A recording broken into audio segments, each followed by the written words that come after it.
station of Fox Sports. We are Baltimore. We are Philly.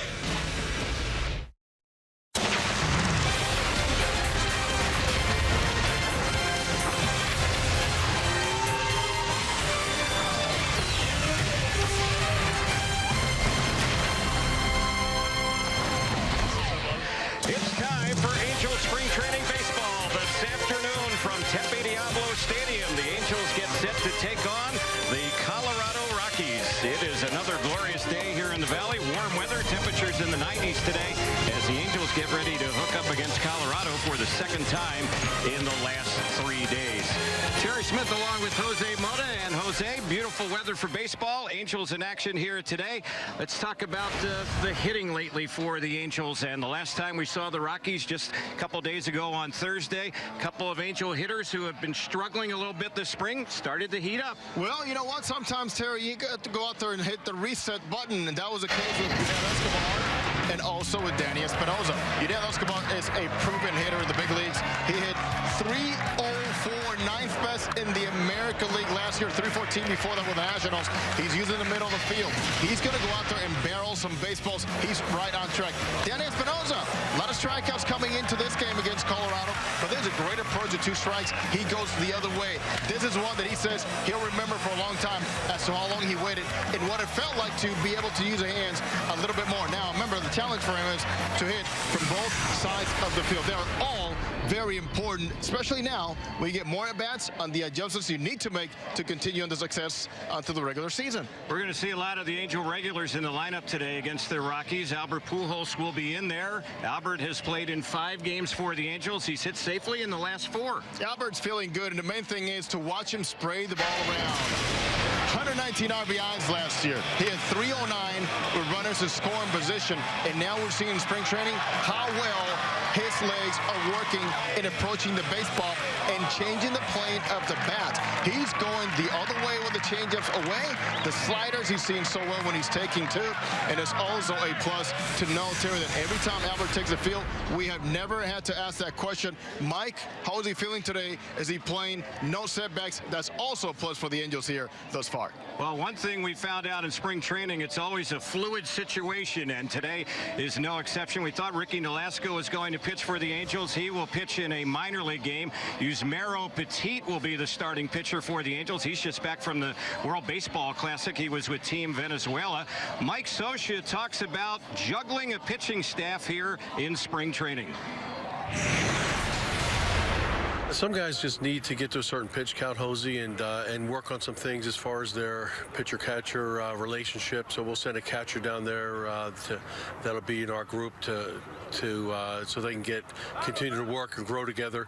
But you know, if you look at guys that are the veterans like Ricky Nolasco and Shoemaker and Chavez, it's probably more important for them to get to a certain workload, certain pitch count, than it is for them to see major league hitters. And so we'll try to mix and match, still keep them up here pitching for the last 1 or 2 of the last couple out, or last 3 or 4 outings they have, and then get the work down there when we need it.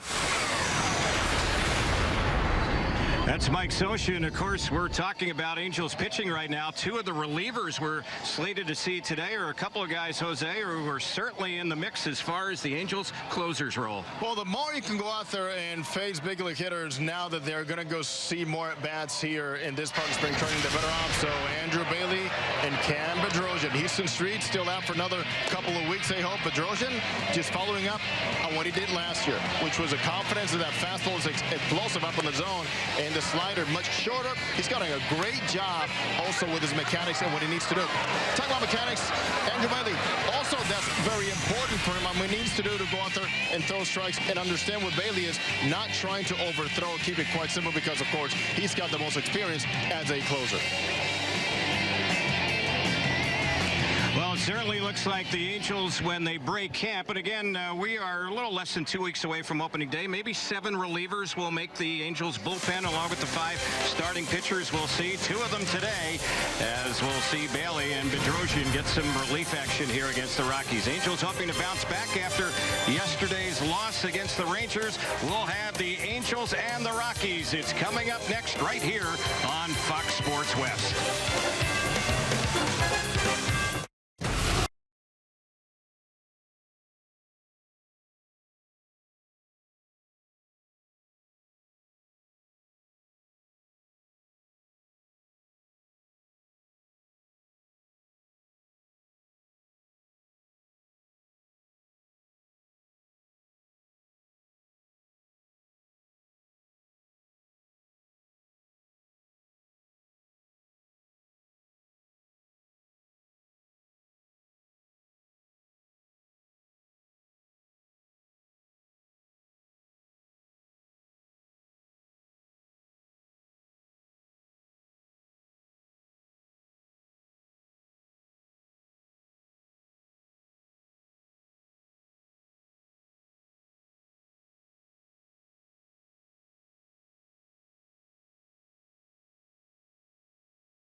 Tempe Diablo Stadium, home of the Angels here in spring training. The Angels have an 11-9 record, along the same record held by the opponents today, the Colorado Rockies. It is sunny, it is hot, it is skyless, and of course it is Arizona. Great to have you with us as we take a look at Buddy Black and his lineup today for the Colorado Rockies. Gerardo Parra is leading off. He's playing in center field.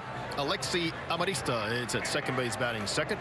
Mark Reynolds, power forward, bats. He's batting third at first base. Steven Cardolo in left field is batting fourth. Chris Denorfia is playing right field, batting fifth. Christian Adames at shortstop, batting sixth. Justin Garneau is a catcher. He's batting seventh. Rafael Inoa is playing third base, batting eighth. And the pitcher, Antonio Sensatella, is on the mound. He's batting ninth. And of course, the National League pitchers trying to get a little bit more work here this far in spring training and where we are on the schedule. For the home team Angels, great to be back home under a lot of reds. Serious wave of red here today, with so many making the trip from Southern California along. Mike Socha is got Cole Calhoun leading off. In fact, Yunel Escobar making this point. Yunel Escobar was a late scratch, so Cole Calhoun is leading off in right field. Mike Trout batting second and center. Albert Pujols batting third, designated hitter. C.J. Cron batting fourth at first base. Cameron Maybin makes a start after the absence, the death of his grandfather. Cameron Maybin's batting fifth in left field. Danny Espinosa at second base, batting sixth. Jeffrey Marte gets in because of Escobar's absence. Marte's at third base, batting seventh. Martin Machete Maldonado is the catcher, batting eighth. And Nolan Fontana, who's been swinging the bat so well, is batting ninth for the Angels, and he is playing at shortstop. Yusmeiro Petit makes his way to the mound, changing colors. There he went from the Angels to the Venezuelan flag, back to the Angels red, and he's quite happy to be back in the mix. And he's on the hill today, which is somewhat of a surprise for us, but he got tipped off as far as that is concerned after yesterday's ball game when the Angels were in action taking on the Texas Rangers. Angels come into this game with just one win in the last five. 11-9 overall. Of course, the Angels got off to the 7-0 start. Since then have well, kind of had a little downward spiral, but nothing to be alarmed about. Overall record is a winning record so far this spring, and the main thing really for the Angels and any team in spring training is to stay healthy, and for the most part, knock on wood, the Angels have been relatively injury-free. So we are just about ready for baseball here today. First batter up for the visiting Rockies will be Gerardo Parra, their center fielder. And he gets ready to face Yusmeiro Petit, 32-year-old right-hander, goes about 6'1", 255-pounder. Who's in, who's out? It's brought to you by In-N-Out Burgers. That's what a hamburger is all about. As Jose mentioned, Yunel Escobar was a late scratch here today at the top of the batting order, so the lineup was definitely juggled, the first 7 spots. And in at third base in place of Escobar is Marte. We have yet to receive any word why the scratch today for Escobar. We'll get that shortly. And the first pitch today is in there for a called strike. We're underway. Little or no breeze to speak of. Bright sunshine and warm weather. 92 degrees as we get things started here in Tempe. And the next pitch bounced on a couple of hops to second. Easy play for Danny Espinosa, and he will throw out Parra. And that's the game's first out. Finally, the game has gotten underway, and this moment can only be better with an award-winning Stella Rosa wine. Celebrate at Angel Stadium and your favorite retailer. In our game time temperature today, 92 degrees, and today's ball game starting right on time at 1:10. And supposed to get up to as high as 96 here in the Valley today. So the next batter up will be Alexi Amarista, playing second base for Colorado today. And the first delivery that's in there. Angels have the red tops, white pants, and the Rockies have their primary color as far as their tops, the purple, and they have the gray pants. No green caps today, Jose. That's over with. Everyone survived St. Patrick's Day. That one is fouled back behind the plate. and the count now jumps to no balls and 2 strikes on Amarista. I bet we'll find one here before the game's over. Yeah, I think I saw a few. Carry over that celebrations for St. Pat's. Yeah, there's a few in the stands. See a few fans, Angel fans on the first base side, actually behind the dugout area. They still have the green St. Patrick's Day Angel hats on. Here's the 0-2.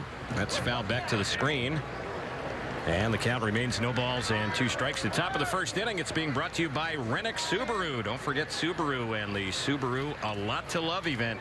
Think Rennick first. RENICK Subaru.com.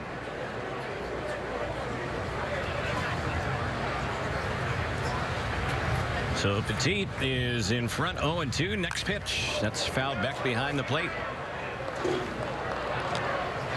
Petit is a strike thrower and a guy that has a pretty good idea as to where he needs to be at this moment in spring training, with his body, with his location, with his delivery, mechanics, stamina, everything in regards to going out there and helping a team out. This guy knows about winning. The former Giants and a big contributor to Bruce Bochy for years. All 6 pitches so far strikes from Petit, and the next one that just missed a little bit low and inside for a ball. 1-2 is the count. Mark Reynolds waiting on deck for the Rockies. He's playing first base. And here's the next delivery. That's fouled off on the left side, out of play. This lineup for the Rockies very similar to the one that they used just a couple days ago on Thursday when the Angels played them. Angels in that ball game came back and won it 8-7 at Salt River Fields. And this is the final time these two teams will face each other this spring. 1-2 delivery.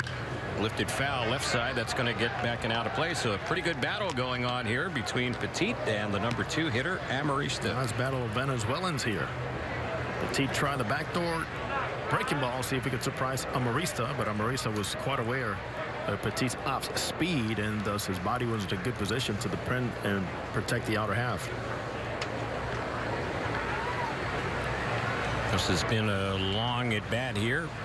8th pitch. It's chopped foul over on the right side.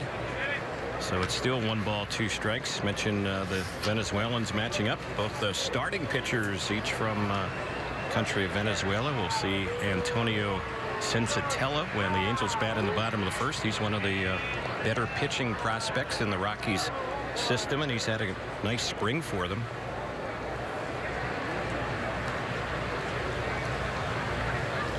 Petit ready, and here's the next one, and he missed a little bit low. Check swing, and they say that Amarista was holding. So it's a 2-2 count. Angels signed Petit to a minor league deal. He worked as a reliever for the most part last year with the Washington Nationals. Here's the next pitch, and a cut and a miss. He got him, struck him out swinging. Out number 2. Amarista was so amped up, taking some big swings as the bat got prolonged, that he actually missed a good pitch hit there at the very end. And Petit is quite aware of pitches like this on the off-speed side. As long as you miss the middle of the plate, you give yourself a better chance, even if the pitch is elevated. So the batter now is Mark Reynolds. Veteran first baseman, 33 years old. 10 pitches overall. That at bat for Amarista. Here's the next one, and that's nubbed foul over on the first base side. Angels glad to be back here in Tempe. It's been a while. 4 straight games on the road. Feel your fans. Yeah. Oh, they were lining up. Parking lot all the way to the back fields and that parking lot behind the stadium. And into the minor league fields. And it's really good to see some familiar faces and hear about some familiar cities. So many visitors from here. There's a pitch that's missed. It's 0-2. We could have another sellout here today. Should be somewhere around 9,000 when it's all said and done. 2 strikes is the count on the right-handed hitting Reynolds, who will strike out. See if Petit can get him. He has him in the hole, and the 0-2 delivery, and he waves at that one, misses it badly, struck him out, chased the pitch high and away, and the inning is over. Good inning for Petit. Pair of strikeouts and a clean top of the first. The bottom of the first is coming up. There's no score on the Angels Baseball Radio Network at Fox Sports West.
Angels lineup was shifted quite a bit just a few minutes before game time today. So Cole Calhoun will lead things off for the Angels. He was originally supposed to hit in the 2 spot. Trout and Pujols will follow. Right-hander Antonio Sensatella out of Venezuela is on the hill, and his first pitch, that one is in there for a strike. They do have a 3-man right side infield, and when you look at the second base umpire out there, it almost looks like a 4-man right side infield. Little softball action there. Here's the pitch. That's a called strike. We mentioned the Rockies have on the purple jerseys today, and then with the umpire having the blue, it almost looks like they have 4 infielders over there. So the count is no balls and 2 strikes on Cole Calhoun. Here's the next pitch. That's high and away. Sensatella is known as a strike thrower. Good command. He's a guy who pitched in Double-A last year, but he had some recurring shoulder issues last season in the Rockies system. He's regarded as one of their top pitching prospects. ERA last year in the minors was 1.82, so they like that. But again, last season he only pitched just under 35 innings. Keep a close eye on that delivery, and you can see where the shoulder issues have come by in tugging some of the Rockies personnel back at Salt River and Talking Sticks. All about those mechanics. There's a lot of things that he needs to be right with the arm slot to avoid those injuries. Here's a bouncer right to the right side of the infield, and it's fielded by the second baseman Amarista, and Cole Calhoun is retired. That's the first out here in the bottom of the first. Scoreless game. Mike Trout, the batter. Sensatella, a bit of a slinger, high 3/4, good speed. He can live up in the zone. Fastball's quite heavy, and as Terry says, he will be around the zone. Outstanding whip. Last year in those 7 games, walks, hits per innings pitch 1.04. So here's Mike Trout getting ready to bat. Trout's hitting just .214 this spring. He's yet to homer. He's driven in 2 runs in the 11 games he's appeared in coming into today. And the next pitch, that one is a little bit low. Mike Trout, the first couple of games in spring training, I think he was on base 5 straight times. And then since then, Not nearly at that rate. You're never going to be able to keep up that type of on-base percentage, that's for sure. And the pitch, that's fouled off on the right side, backing out of play. And Mike is always conscious of one thing, and one thing that's happened too is he's been a little jumpier the last 10-15 at bats in getting the baseball in a time just a little bit later. So that in between uncomfortable feelings that so many hitters go through, well, also happens to Mike Trout once in a while, and clearly acknowledges even throughout the season that that front foot needs to be on time. So the count is 2-2 on Trout. And the next delivery chops that one foul past Angels third base coach Ron Renick. Around the infield for Colorado, they have Mark Reynolds at first, Alexi Amarista at second, Rafael Noah is the third baseman, Christian Adames is the shortstop, Steven Cardullo is the left fielder, Gerardo Parra in center, Kristen Orphy in right, catcher is Dustin Garneau, and Antonio Sensatella on the hill. 2-2. Trout chases one low and away, and he got him there. That looked like a good slider. So out number 2, and Albert Pujols the next batter. That's execution. That also knowing that Mike Trout had just pulled a breaking ball foul, and Sensatella knowing I can't live in that 8.5 by mistake, so let me spread out a little bit more. You can see with that foot does not come down on time. There's trouble in just finding the spin and having the right timing with your hands to go back. So what I'm talking about is really the foot needs to have a slight pause when he lands to have the separation to recognize a pitch and be able to pull the trigger on the hands. Here's Albert at the plate, and the first pitch on Pujols had missed inside for a ball. Albert's had 5 hits, 14 at bats so far this spring. He's had a home run. He's driven in 4 runs, and he's hitting over 350. Next delivery, and he's taking that one. 2-0 is the count. It's good to see how Albert has been spraying the baseball. He's got his legs, the foot, no issues whatsoever. No asking Mike Scioscia day after day, how is Pujols doing? Is he going to be taking some day offs? None of that. Here's the next one on Pujols. He lifts it foul down the right side. That's backing out of play. And Pujols said it himself. Before I get into that lineup, I'm going to make sure it's not going to be a distraction to the team where I have to play and take 2 days off. If I'm in, I'm going to be in. And so far, so good. In fact, he's been tested a couple of times and taking the extra base and having to hustle to first base. Here's the next pitch. That's a little bit outside for a ball. Scoreless game just underway. Bottom of the first inning. Angels and the Rockies. And here's the 3-1 on Albert. He hits it sharply through the left side. It's going to roll into left center field. Outfielder's just getting to the ball, but Albert will settle at first base, makes the turn there, and he has a 2-out single, and he's had hits now in his last 5 games in a row. Shooting right through the infield, hitting the big part of the ball, through the big part of the field, and coming out of the box nicely, which is also something that Pujols is not hesitant about, is make sure the first 2 or 3 steps are feeling good coming out of the box. So here is Crone, who always seems to hit well in spring training, and he's doing it again this spring. He's hitting .395.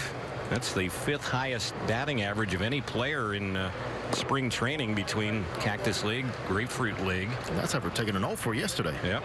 He's 8th in the majors in slugging this spring. And Terry, not an 0 for 2, 0 for 3, and 0 for 5. Yeah. He was up the plate 5 times yesterday.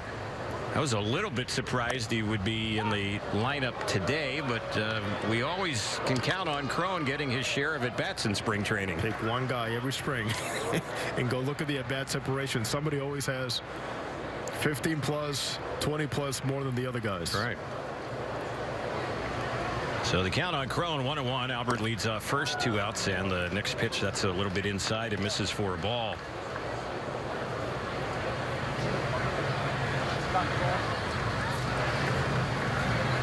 Angels will be right back here tomorrow as the Angels will host the White Sox. Monday's a day off, and the pitch, and that one is a little bit low. And Monday, even though it's an off day, The Angels are going to have a minor league game here at Tempe Diablo Stadium that will be played under the lights. That is part of what happens on off days because the big league pitchers need to stay on schedule too.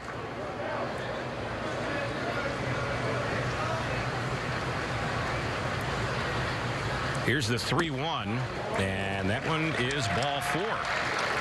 So Sensatella got the first two easily, Calhoun and Trout. Pujols got the single, Crone gets the walk, and all of a sudden 2 are on base. Maben will be the batter. He had missed the last 4 games. Jose had mentioned he was away from the club due to a death in his family, and now back, and we'll see if he can get that stroke going. He's yet to have a hit this spring. He's gone 0 for 19. Hopefully a clear mind. Happy to get back home and take care of the things and pay respect to his grandfather. And back to business. Here's the pitch, and that is taken for a called strike. Wally Joyner, who was an invited guest here in camp as a coach, spent some time. He knows Maben well from the Detroit Tigers. Threw a couple of ideas at him.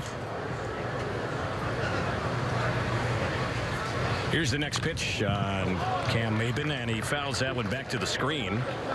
So it's no balls and 2 strikes on the Angels left fielder. Buddy Black, manager of the Rockies, influential and always having a very positive report on Cameron Maben and what he brings to a ball club. I guess to watch him from the other dugout, but he had him in San Diego. Knows a lot about Cameron Maben. That was makeup. Next pitch, and he's taking that one. It's in there for a called 3rd strike. Got him looking, and that's how the inning went. A couple of strikeouts in the inning for the young Rockies right-hander. No score after 1. We head to the 2nd on the Angels Baseball Radio Network and Fox Sports West.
First batter here in the 2nd inning is the cleanup batter, left fielder for the Rockies, Steven Cardolo, and the first pitch, he is taking that one.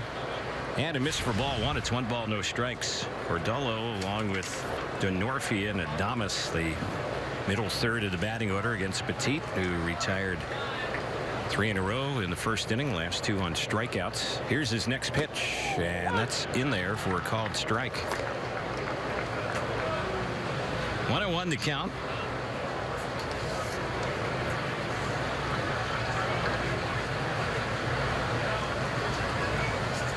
Infield is backed up.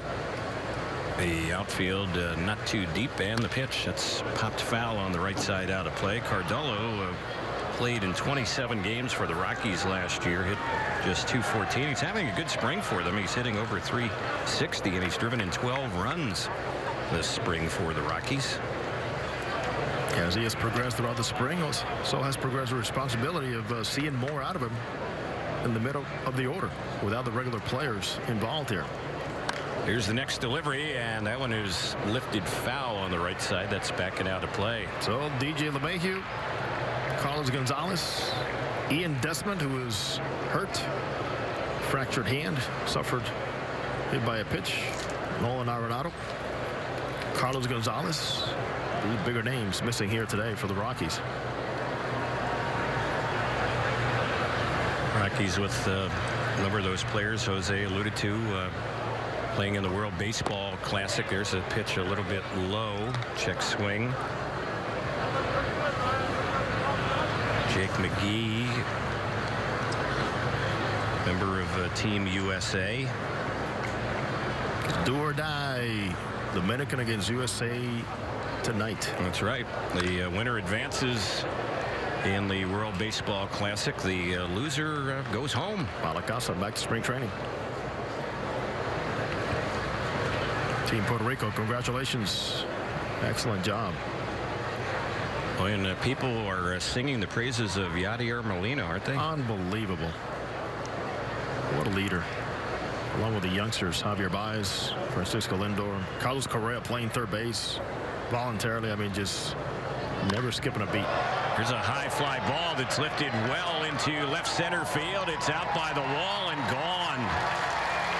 Back to the lawn out there in left center field. Little doubt about that one. That's the third home run this spring for Ardullo, and that is the game's first run. It's 1-0 Colorado. Well, responsibilities. There we go, batting fourth. Without those guys in the lineup, he's had a nice showing on what the Rockies believe is a very solid career in front of him. And 17 home runs in AAA, 72 RBIs, and hit .308. Nice job staying with that breaking ball and really throwing the strong hands and arms right over the top of the plate. So at the plate now is D'Onofrio. Almost fell down swinging at that pitch. It's chopped right to short, and Fontana will throw him out. Easy play. Ground out to the Angels shortstop, Nolan Fontana. First out here in the second inning. Bounce back for Petit. Good job. Better execution there. He got away with a couple of mistakes up in the zone in the first inning. Cardullo makes him pay, and then gets right back to having better finishes on his pitches there against D'Onofrio.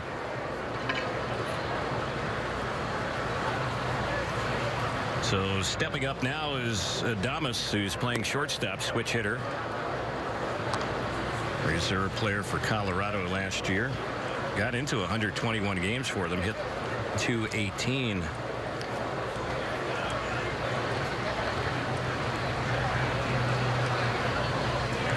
Petit ready, and the pitch. That's popped foul on the left side. It's backing out of play.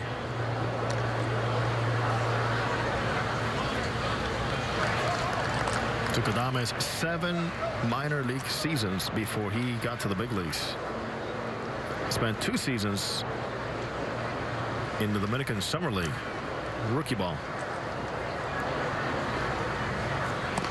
Here's the next delivery, and he takes that one low for a ball. Good numbers for Adames, a .281 career minor league hitter with an on-base of .348, and the Rockies hope that his versatility will help him to stick around the big leagues. Here's the next delivery, and he fouls that one off on the left side. Lost the bat on that one. So he's going to have to retrieve it himself. No negotiation. Good job. It's not. Nice gift. He was going to try and get his bat back, but that's not going to work out. Boy, it's kind of self-serve today for the Rocky hitters. No help from the bat boy there. Nowhere to be found. Probably didn't know where the bat was. You a regular bat boy? No problems. The voluntary bat boys here in spring training, got to keep training them, and they tried so hard. It's fun to watch them go and run out there and take care of their assignments. A lot of hustle. Here's the 2-2, and he got him looking. Oh, poor bat. Huh? Yep. No chance for that bat. So another strikeout for Petit. He's faced 6 batters. He struck out half of them, but they have hit one out of the ballpark against him in the inning. And here is their catcher, Dustin Garneau. Garneau showed Garrett Richards the power he has in that inner half. With a long home run over playing at home against the Angels a couple of days ago. He's had 3 home runs this spring. Hasn't had a whole lot of at-bats, but he has certainly made the most of them so far this spring. First pitch in there for a strike. He's had 18 at-bats and 11 runs batted in. Native of San Pedro, California, and a product of Cal State Fullerton. And there's one that he cuts and misses. So the count's 0-2. All-star in high school all throughout in San Pedro. Also getting a nice long look from Buddy Black, who knows a thing or two about receivers and what he expects them to do as youngsters as they develop and try to carve out a career in the big leagues. Here's the next delivery. That's low and outside.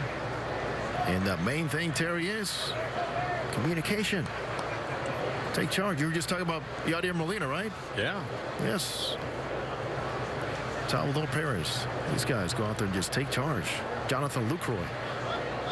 And a number of so many good receivers that are just excellent communicators. Here's the 1-2, and that is a called third strike.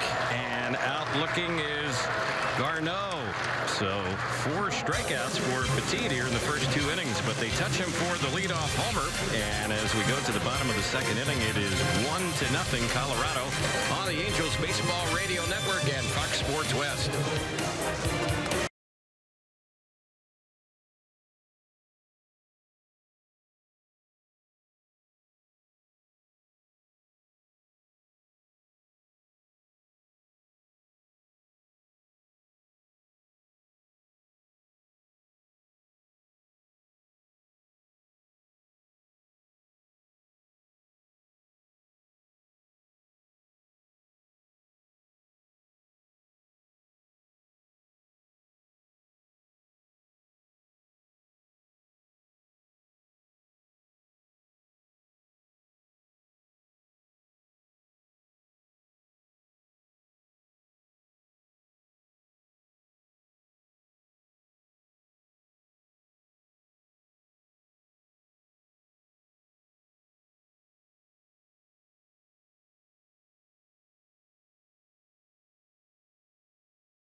Here we go. Bottom of the 2nd inning. Danny Espinosa gets ready to lead it off for the Angels, who trailed the Rockies 1-0. First pitch on the Angels switch hitter, batting from the left side. He chops it right to second. Easy play for Amarista, and he will toss it over to first base for the out. So 1 quick out. Jeffrey Marte, a late addition to the lineup, will be the next batter. And fans, don't forget, long live the hardworking, the proud, the tenacious, and long live the trucks that are as dependable as the people that drive them. Right now, get a great deal during the Ram Truck Month. Terry, that was well done.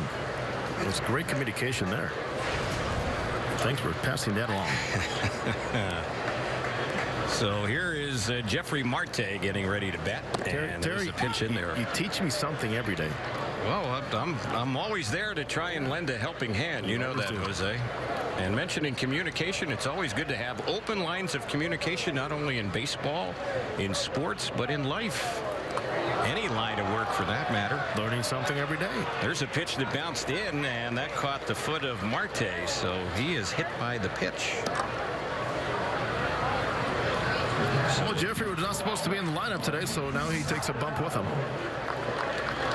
Who's having a good spring, swinging the bat well.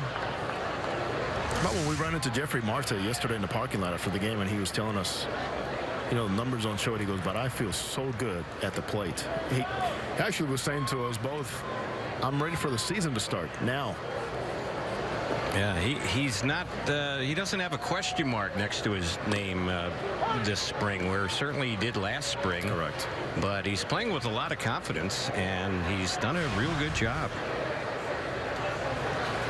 Hope to see that confidence continue to grow, too, for the man hitting now, and Martin Maldonado hit the ball well yesterday. Maldonado catching today for the Angels. Toss over to first, and Marte is back. It's been a tough spring with the bat for Maldonado. He's 3 for 31. He's actually been the starting catcher for the Angels now 3 of the last 4 games.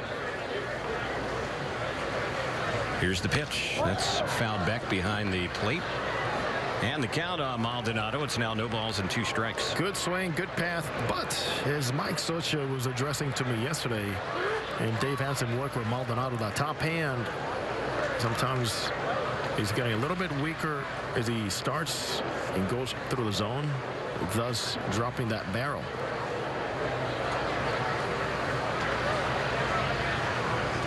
Sensatella has the sign. The right-hander taking a little bit too much time, and time is called by the home plate umpire. The home plate umpire today is Ryan Willis, and on the bases we have Mark Carlson, Rob Drake, and veteran umpire Chris Guccione.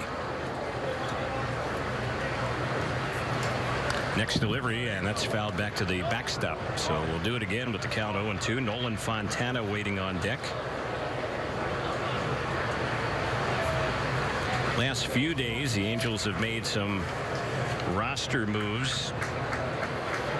A couple days ago, Brooks Pounders and Keenan Middleton were optioned to AAA Salt Lake. We did see Middleton pitch for the Angels yesterday against Texas. He was up for minor league camp. The minor league games have gotten started now. That's why Nolasco is pitching today in a minor league AAA game. Yep. And Terry, going back to Middleton, that kid looks as confident as anyone in the way he goes out there and gets his business done on the mound. So it's a 1-2 count here on Maldonado. And a toss over to first base. Back to the bag goes Marte.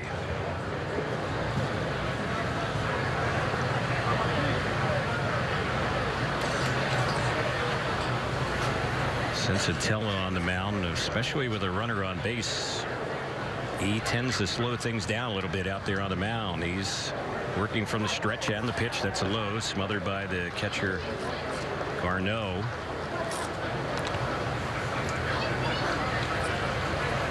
Two balls and 2 strikes.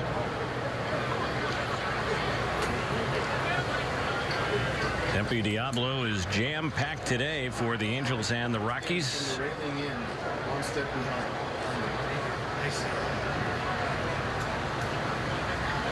2-2 is the count here on Martin, and he looks one over. A late call by the home plate umpire struck him out looking, caught the outside corner.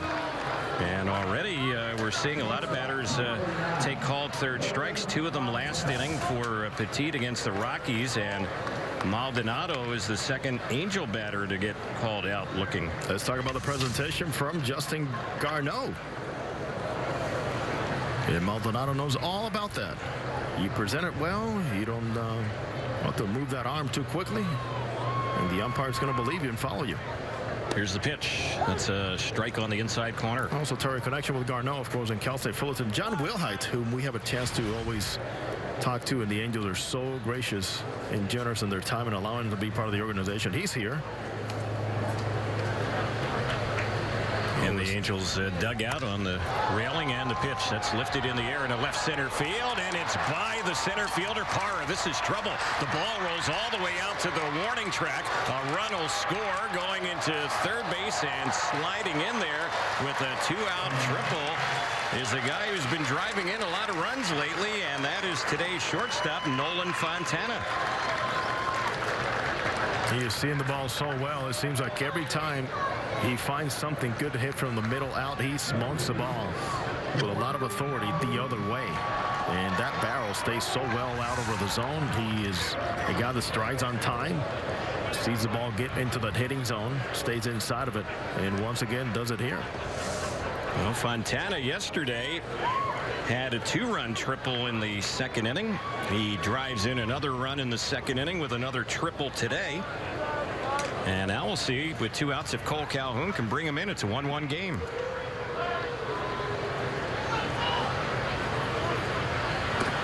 First pitch on Cole. That's low and inside for ball 1. Yunel Escobar, late scratch today. Cole Calhoun was batting second, and here he finds himself leading off. It's something that we saw happen a lot throughout the regular season, when Escobar missed a few games for different reasons, the knee or the hand. Next pitch on Cole. It's low. Good block on that pitch by the catcher Garneau. That ball gets by him, a chance for that runner to come in and score. Now the catcher's going to go out and have a word with his pitcher. Goes back to John Wheelhat. Terry, can't say enough about what it means to him to be with the Angels family. He's watching closely Garneau, and the connection is, he says, I lost playing time at Fullerton because of Garneau developing. And he says it's not a day that goes by where he does not think about, of course, the tragedy, the passing of Nick Adenhart, Henry Pearson, Courtney Stewart, and we always welcome John with big arms here in the Angels family. Here's the pitch on its way. That one is low. He was involved in that tragic car accident. And he was saying how he couldn't be more appreciative to the way that the Angels have reached out to him over the years. He said he still wants to stay connected to the game somehow, the game of baseball, and that the Angels have provided that for him. 3-0 is the count. Cole Calhoun awaits the next pitch. That's in there for a strike. It's 3-1.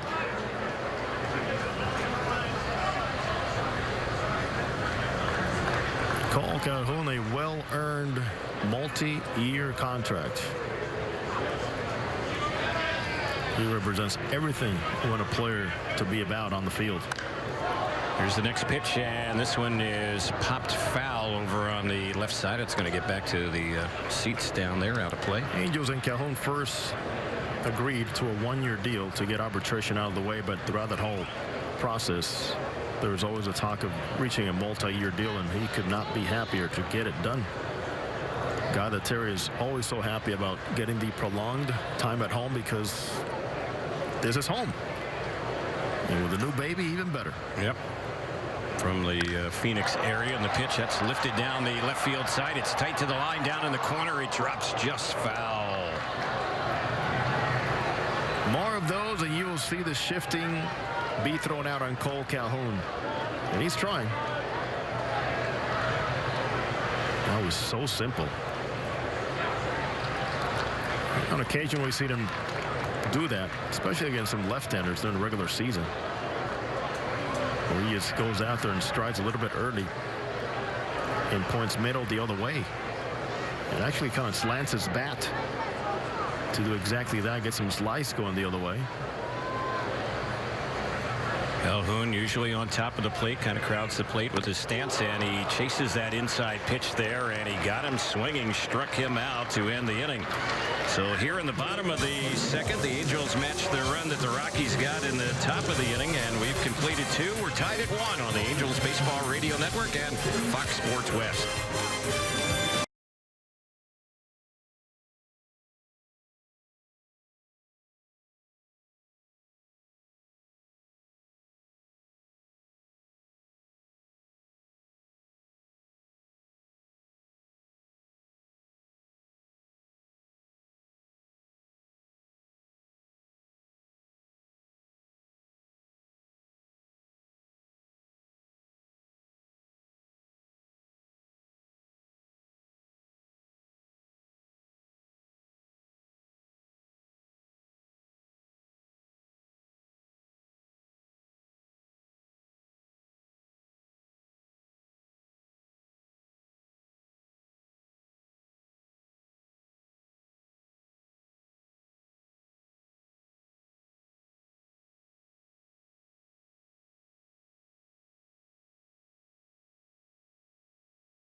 Angels have a new pitcher. Cam Bedrosian will take over for the starter Yusmeiro Petit. Petit worked 2 innings today, fresh back from his stint with the Venezuelan WBC team.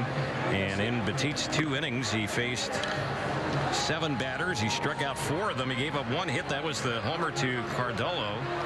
He did not walk any, and the 4 strikeouts. So Cam Bedrosian will be the new pitcher. And fans, don't forget this spring, find your escape route off-road with great deals on a new Jeep. Head into your local Jeep dealer for the Jeep Spring Clearance event. It's going on now.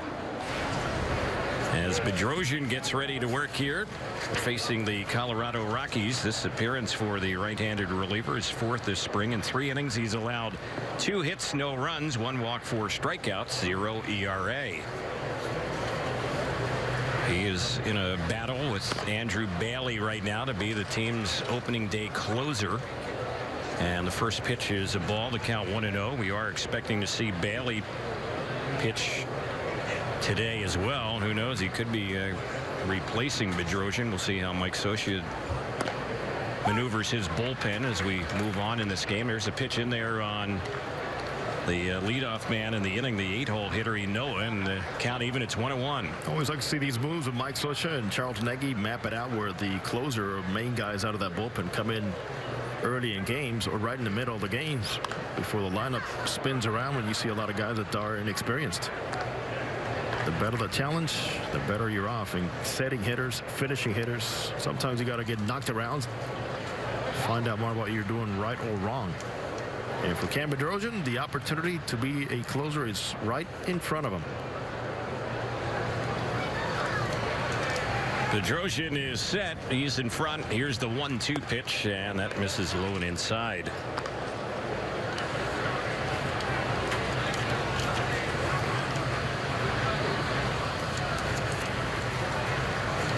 Bedrosian's season was cut short a year ago.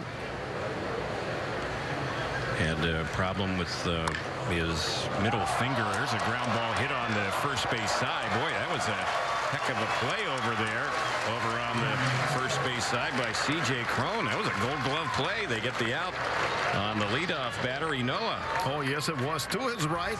Tough hop at the very end. The ball came up on him, and just like that, a flexible arm and wrist, able to grab the ball, secure it, and get on his feet so quickly to give Bedrosian a lot of time to get to first base, find the ball, and get on the bag. But Terry, all that time, C.J. Cron, off-season, early in spring training, backfields, main field, trying to improve on picking the ball off the ground, one-hoppers, range, everything, footwork. It's good to see all that paid off here. Yeah, I don't know that Cron could make a better play, and that includes the conditions here with that very hard dirt here. It's getting harder and faster. Yeah. Here's the pitch. That's a strike on the outside corner. And this is the pitcher batting, Sensatella.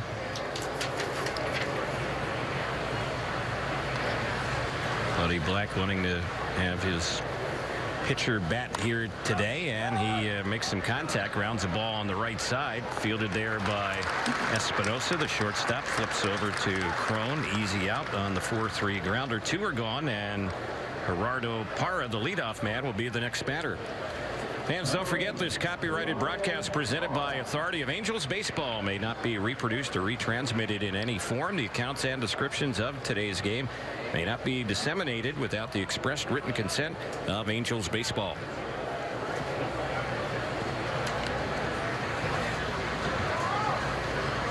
Parra grounded out his first time up. That was against the starter Petit.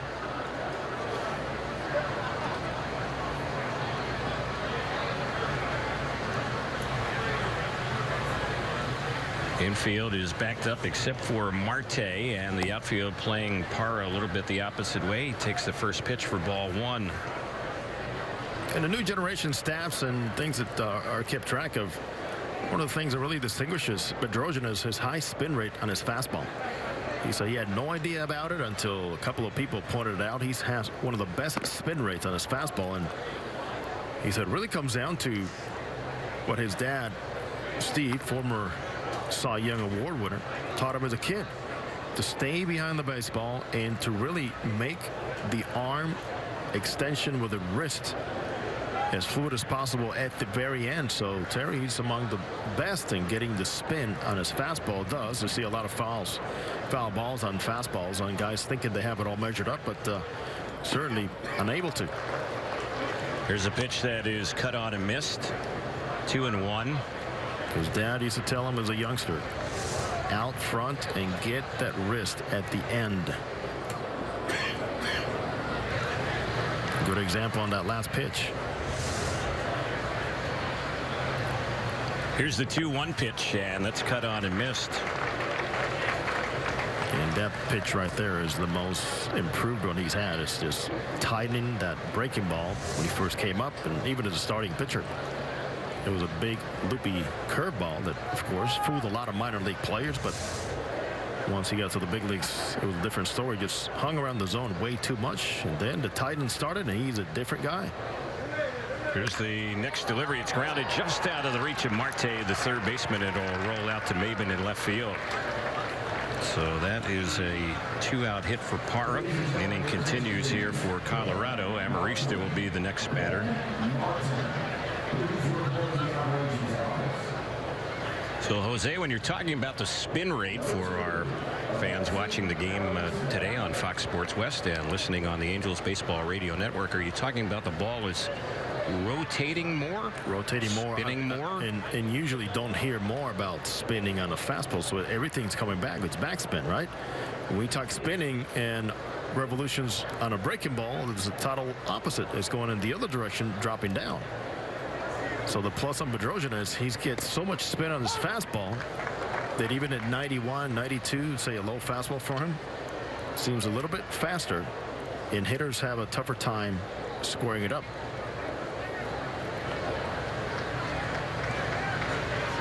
One strike is the count here on Amarista. He's had a pretty quiet spring here for the Rockies. He's hitting right around 150.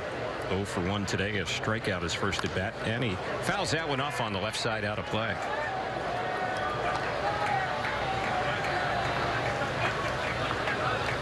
Let's pause for stations to identify themselves on the Angels Baseball Radio Network.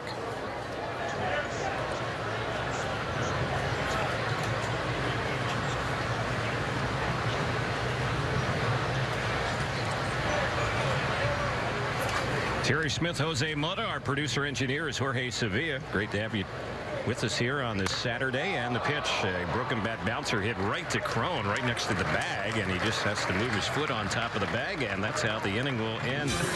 So that'll do it for Colorado here in the third. They had the 2-out hit by Parr, and that was it. Leave a runner on base. Bottom of the third inning is coming up. It's a 1-1 game on the Angels Baseball Radio Network and Fox Sports West.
as we head to the Angels' bottom of the third. It's a 1-1 ball game.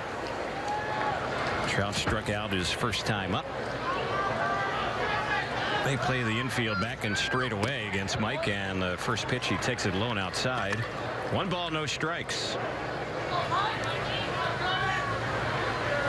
Outfield straight away as well for Trout, and here's the next pitch. This one is lined into right center, and that's going to fall in for a base hit. Playing it back to the infield is Parra, the center fielder. Mike Trout goes the opposite way with that one. He's on to start things off here in the bottom of the third, and we'll see if he might be on the move over there at first base. Here's Albert Pujols. Hey, Mike Trout is happy to be at first base right now, so we'll see what he does to test out this youngster on the mound, Antonio Senzatella. Good to see Mike get that foot down on time. Boy, on time, a little pause. That's when it starts to get dangerous for Trout. And of course, scary for the guys on the mound. Nice job. One at bat to the other.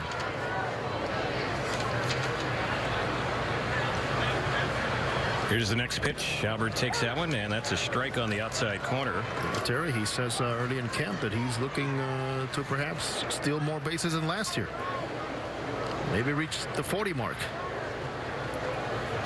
Trout had just 1 hit his last 12 times up before that leadoff single, so he's on base. We'll see if he's going to try and impact things from that standpoint here in the inning. Albert takes a ball, and the count even. It's 1 ball, 1 strike. Notice immediately Trout on his lead, slightly different and tweaked, as he is doing a little bit like Eric Young Jr. does, and leaning, and even having his hands in a different position. Look at that. And he draws a throw. He dives back. Well, Eric Young Jr. would be a good guy to emulate. He's a prolific base stealer. Yes, he is. He's shown it here, and of course, he already led the National League in steals. So you learn and pick from whoever you can, big name or not. Senzatella certainly aware of Trout, and he's going to throw over there again to first base. And Mike dives back to the bag safely.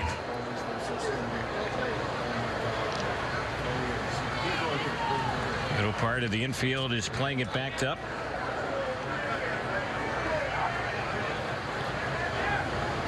Albert waiting patiently in the batter's box here with the count 1 ball, 1 strike. Trout was not going. He was kind of bluffing like he was going to take off, and Albert takes that one for a strike, and he questions the home plate umpire, young umpire Ryan Willis, calling balls and strikes. He's getting a lot of stare downs today from both sides. Poor guy's getting his feet wet, getting some experience. Albert is in season mode every at bat.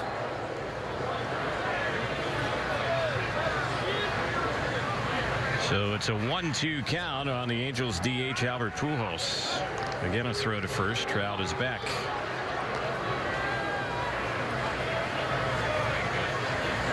C.J. Cron is waiting on deck.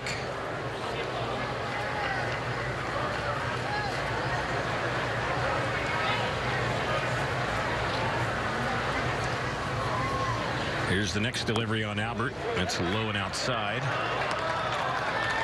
2 balls and 2 strikes.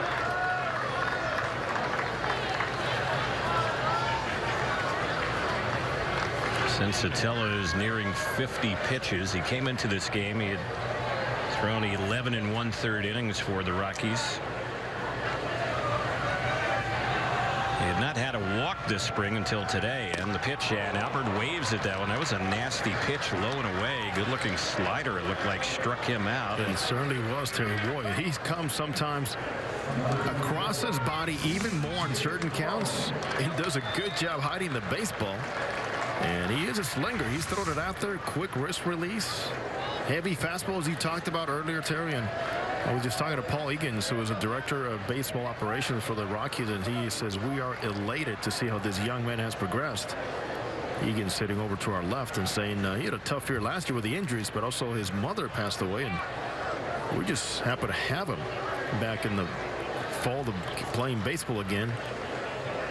But a highly rated prospect is young man, Senzatella from Caracas. He has struck out 5 of the 12 batters he's faced so far today. Angels have Trout on at first, 1 out. Cron the batter, and Sensatella is well aware of Mike Trout, and he's fired over there a number of times. Just did again. Mike diving back in time.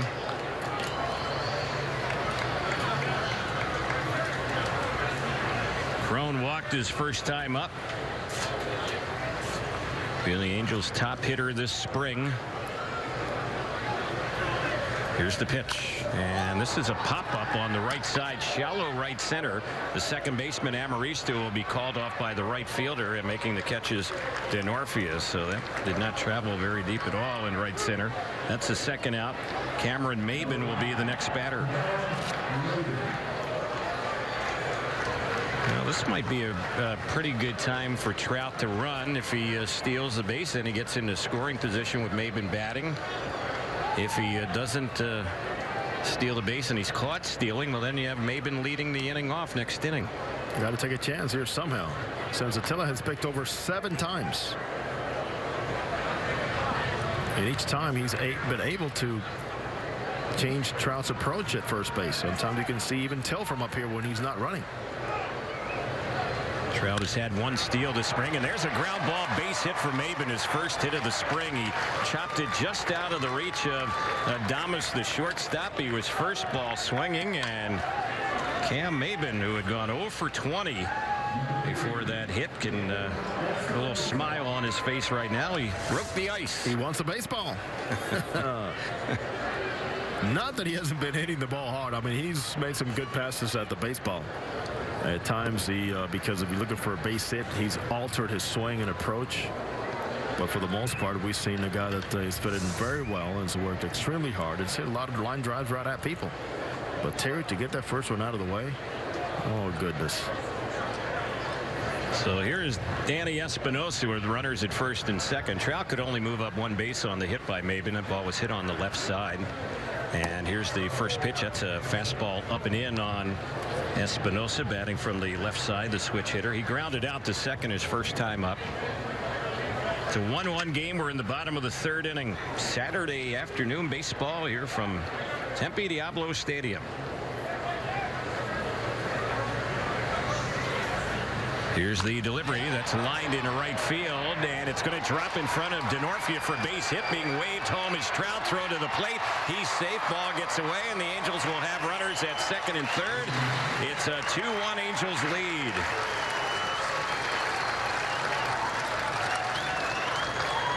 Well, they went out there and got it done thanks to Mike Trout on that leadoff single.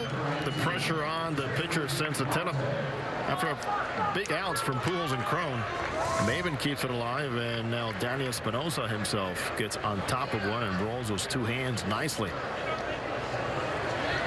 Denorfia, who threw the ball in from right field, did not get much of a break in at all on that one, and it ended up dropping a few feet in front of him. So Espinosa gets a single on it. The run batted in. He ends up at second base on the throw to the plate. Runners at second and third here for Jeffrey Marte, who was hit by a pitch last inning.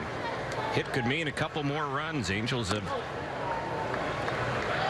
gotten the lead here in this ball game for the first time today. First pitch on Marte, a ball. It's 1 ball, no strikes.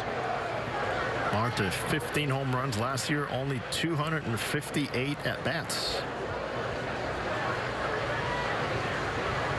Here's the pitch, and it's a pop-up on the third base side. It's playable, straddling the foul line, and in foul territory, making the grab is Enoa, the third baseman. That's how the inning went. But the Angels do get a run to take the lead. 1 run in the inning on 3 singles and 2 left on. 5 stranded already through 3 innings. But as we head to the 4th, 2-1 Angels on the Angels Baseball Radio Network and Fox Sports West.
pitcher number 3 for the Angels. He replaces Cam Bedrosian as we get ready to move to the top of the 4th inning. Bedrosian faced 4 batters last inning, gave up a 2-out single, and that was it. No runs, no walks, no strikeouts for him. And here's Andrew Bailey, who today works in Game 5 this spring. Bailey has only worked 3 2/3 innings. He's allowed 3 hits and 4 earned runs. He's had some control issues, 6 walks in those 3+ innings with 5 strikeouts. His ERA is 9.82. So he would like to be efficient here in this outing today against the Rockies. We'll see how it plays out. Mark Reynolds, Steven Cardullo, and Chris Denorfia will be the batters to face in the first 3 for Colorado. Here's the pitch. A little bit low and away for a ball. It's 1-0. Bailey, a 2-time All-Star, former Rookie of the Year in the AL. That was with Oakland back in 2009. Here's his next pitch. Fouled back behind the plate, out of play. Andrew Bailey has had to deal with shoulder issues in the past.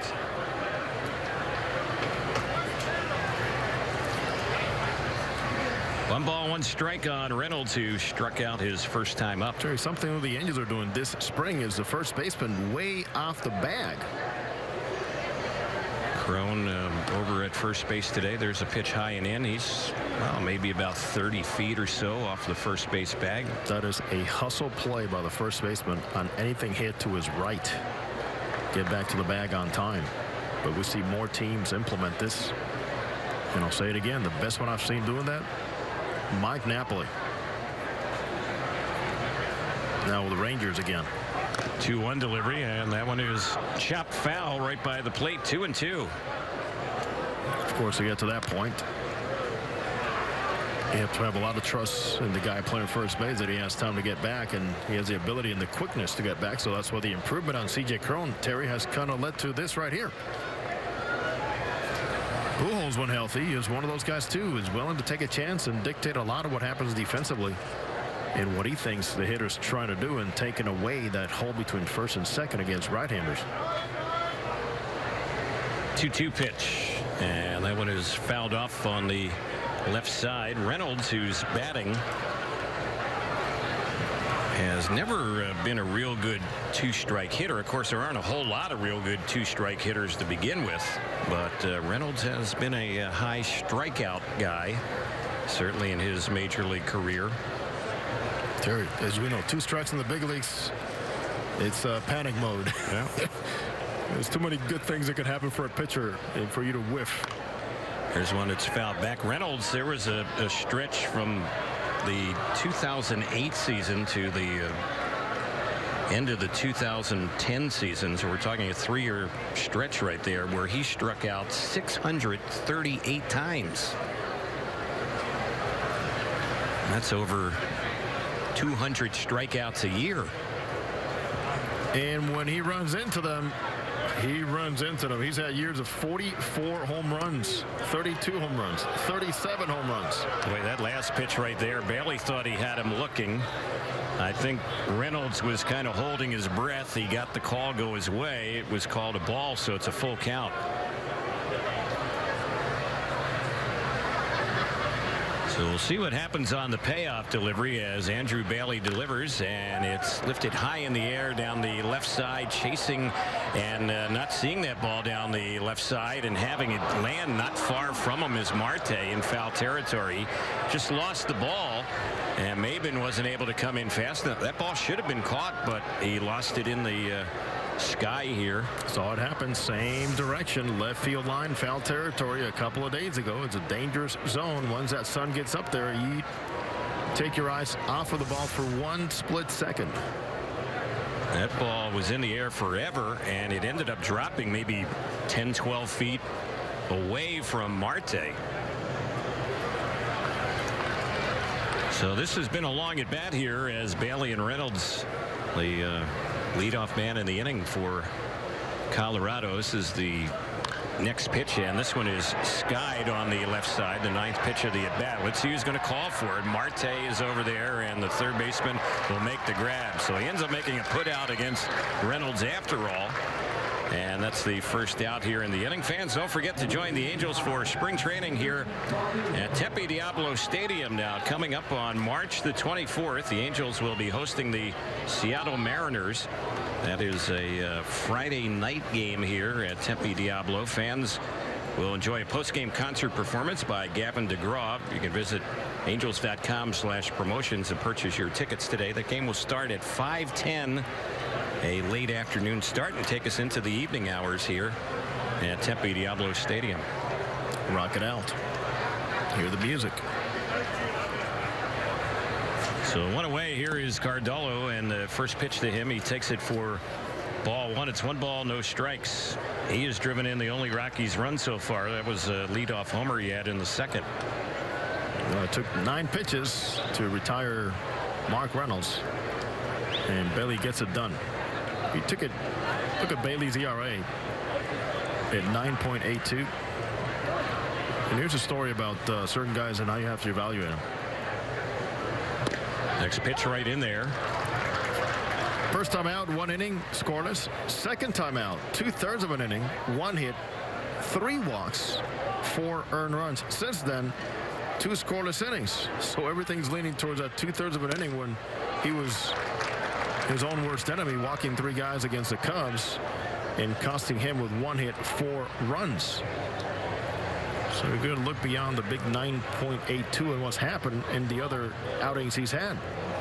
All 3 have been scoreless. Counts 1 ball, 2 strikes. Here's the next delivery, and it's bounced by the mound, but right behind second, gobbling it up is Espinosa. His throw right on the money. Wow. And that'll be the second out. Put a radar gun on that one. Espinosa fired away. He was average at 90 miles per hour last year from the shortstop position. 90 miles an hour on the average on the routine play. So here is DeNorfia. Mentioned at the very top of the broadcast today, the Angels had a lineup change, and that was because Yunel Escobar was scratched from the starting lineup, and scratched because of a mild abdominal strain. Listed as day-to-day. Let's just hope it's mild, because anything when you talk about abdominal and intercostal and oblique area could lead to a lot of problems. Hopefully it's not the case. And we saw Escobar get a couple of hits yesterday, which was good to see. He had been off a little bit as far as his offensive numbers this spring. Yeah, 2 days ago against these Rockies over on the road. Here's the pitch, and there's one that's chopped right to the third baseman. Marte fields and throws and gets DeNorfia. So good inning for Bailey. He matches the inning that Bedrosian had last inning as well. 1-2-3 inning. They didn't get the ball out of the infield. We're headed to the bottom of the 4th. It's a 2-1 Angels lead on the Angels Baseball Radio Network and Fox Sports West.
At bottom of the fourth we go. It's 2-1 Halos. Maldonado, Fontana, and Calhoun 8-9 top of the batting order against Sensatella, who continues to work for the Rockies. Here's his pitch, and that's in there for a strike. The Angels have already used 3 pitchers. The Rockies still going with their starter, and we'll probably see the Angels use a 4th pitcher when we get to the 5th inning. Here's the next delivery, and that's fouled off on the right side out of play. Yeah, Sensatella seems like his delivery has gotten even more fluid as the game has developed. He's got good command. They're happy about his maturity level. Stuff continues to develop. And high hopes for a young pitcher with this type of arm, because as we all know, you cannot have enough arms in baseball, especially when you're pitching half of your games at Coors Field. And the Rockies certainly have a hole in their rotation because Chad Bettis, who won 14 games for them, he will be sidelined to begin the season. And the pitch, this is chopped on the left side and just off the glove of Adames. He really didn't have a play even had he fielded that ball cleanly. He was reaching for it. So Maldonado gets a base hit as the ball trickled through into left field. And here is Fontana.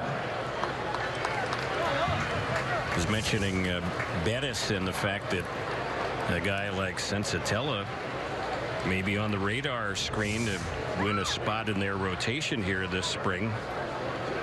Certainly be insurance if he doesn't win a spot coming out of spring training. But Chad Bettis is sidelined after having cancer surgery. There's one that's fouled back, a bunt try there by Fontana. It was fouled back to the screen, and Bettis, former second-round pick of the Rockies, thought that issue as a result of the surgery was kind of taken care of, but recently they found that the cancer had started to spread again. So he is shut down, although the prognosis is still very good as far as a complete recovery. There's a pitch out, and nothing doing. Is holding on was Maldonado. Fontana was around a bunt again. We're talking off air about Mike Trout and Dino Evil-Terry and the reinforcement that Trout gets from so many different sources. We talk about base running and Eric Young Jr., but see Trout right now as he sits on deck getting as much information as possible from Dino Evil. He's got a close view on what the pitcher on the mound is doing, Sensatella. And that's when, you know, the best player in the game we know about Mike Trout is always asking questions. Yeah. Here's the pitch. There's a bunt on the first base side, fielded by the pitcher. Only one chance for an out first. They'll get Fontana, but he gets the job done. A sacrifice bunt. That's what he was asked to do. That's what he accomplished. And Maldonado moves up to second base. Fontana doing everything he can to be considered more and more as he takes advantage of the absence of Anderson Simmons. He's getting a lot of playing time and showing the Angels the many things he's improved on as a player. Calhoun's gone 0 for 2, ground out and a strikeout. Here's the next pitch, a cut and a miss. 0-1 is the count.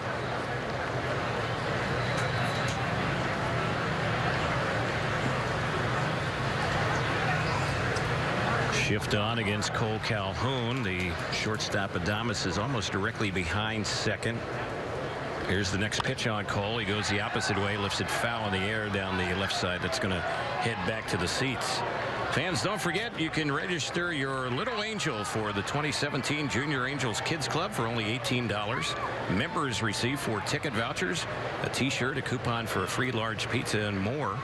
It's presented by Papa John's. You can visit angels.com/Junior Angels for more info.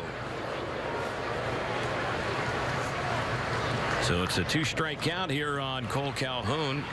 Next delivery, there's a shot off the pitcher. The ball ricochets over to Amarista, who will throw out Cole Calhoun. Moving over to third base will be Maldonado, and now they're going to check out Sensatella, who's kind of looking around. I think it's his catching arm that ball might have struck. Looks like the left arm is the one they're examining very closely right now as the ball ricochets, and a great reaction by second baseman Alexi Amarista, going to his right and still having enough to put on a nice throw to first base. So that was a shot back to the mound off the pitcher. They have the athletic trainer out there. Bud Black, the Rockies manager, is out there, and all the infielders are huddling around that pitcher to see whether or not he's going to be able to continue in this ball game. On the plus side, it was not his lower legs, and it was not his pitching arm for that area. So he's going to throw a warm-up toss or two.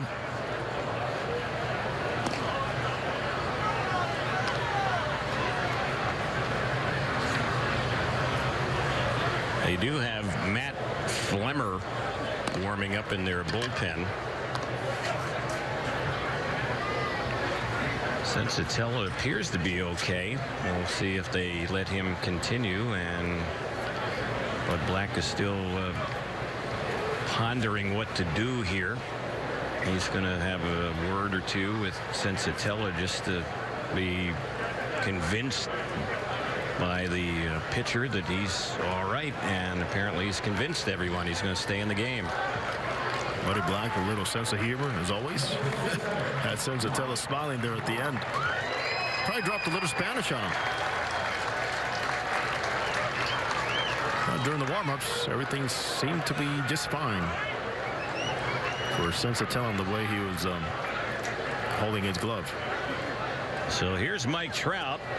Angels have runners at the corners. Calhoun at first base. At third is Maldonado. Pitch on Trout, low and inside. 1 ball, no strikes. He took that pitch very well. You could see him also looking over towards the dugout side and some of the reminders he's getting from Dino Ebel.